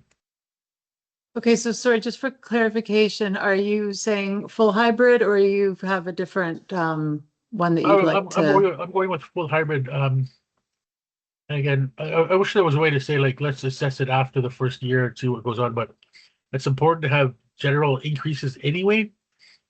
Just I think I hate to say this, but this is probably the only regional district that this appears to be like a subsidy to your life, you know, just to be a Yeah. part of this. And we're making $1 million decisions when we're, you know, it's based on how enthusiastic you are about this suit too, like, and it's not going to attract anyone if there's no potential growth, and just subsidizing what your lifestyle is because you're also now a civil servant.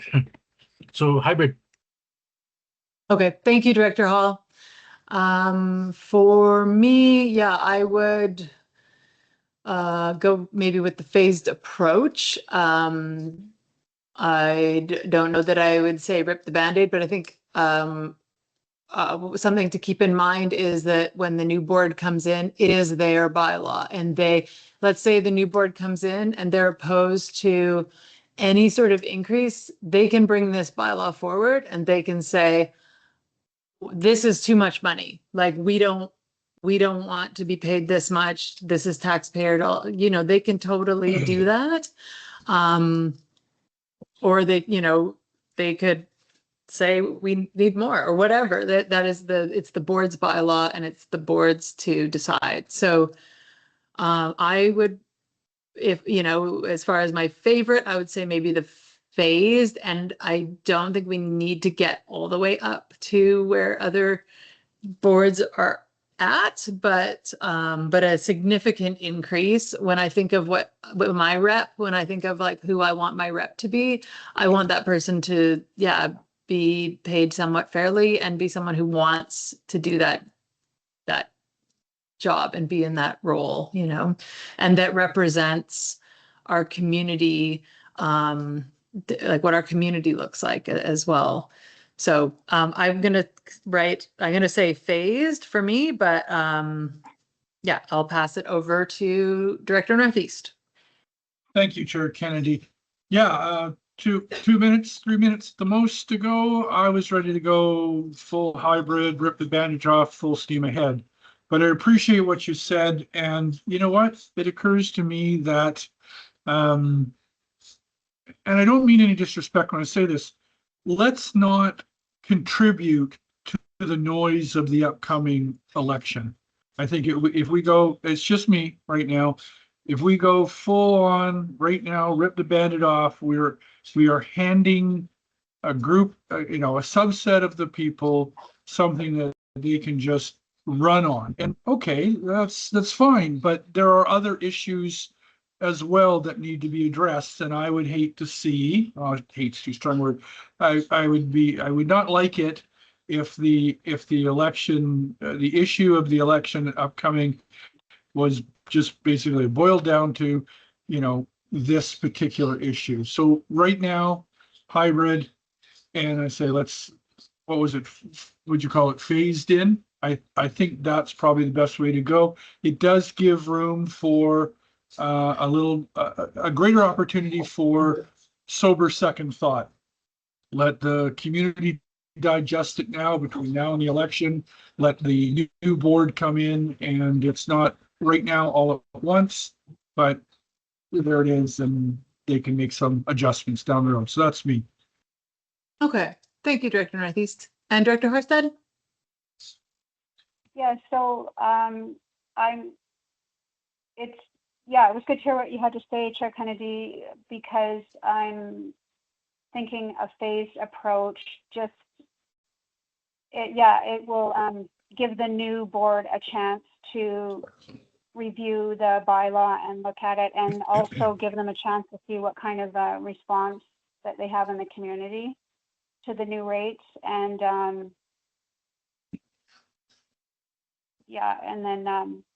and I didn't think about the fact that they could change the bylaw as well. So I appreciate you saying that. So I'll say phased approach. Okay, great. Thank you very much, Director Horsted. So right now we have the phased approach as the one that the most of us have mentioned. So we can do a vote on that, and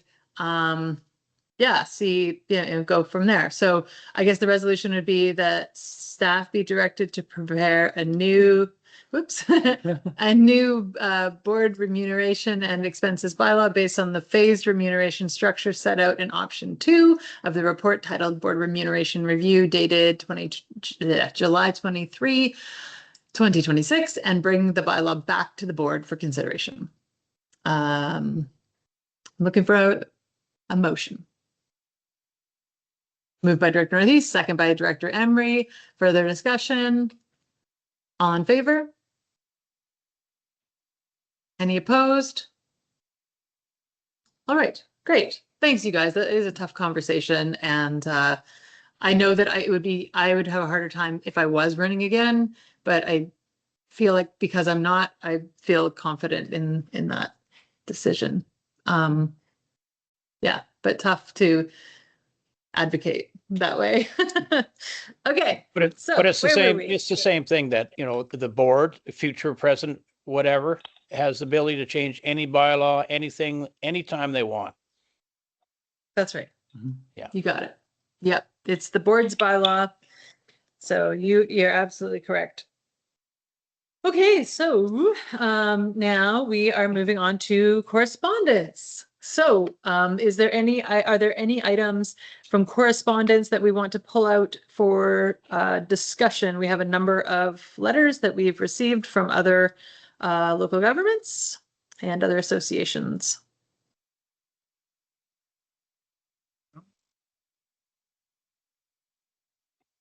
Just said it was unfortunate we didn't get any money for our water systems, and I know.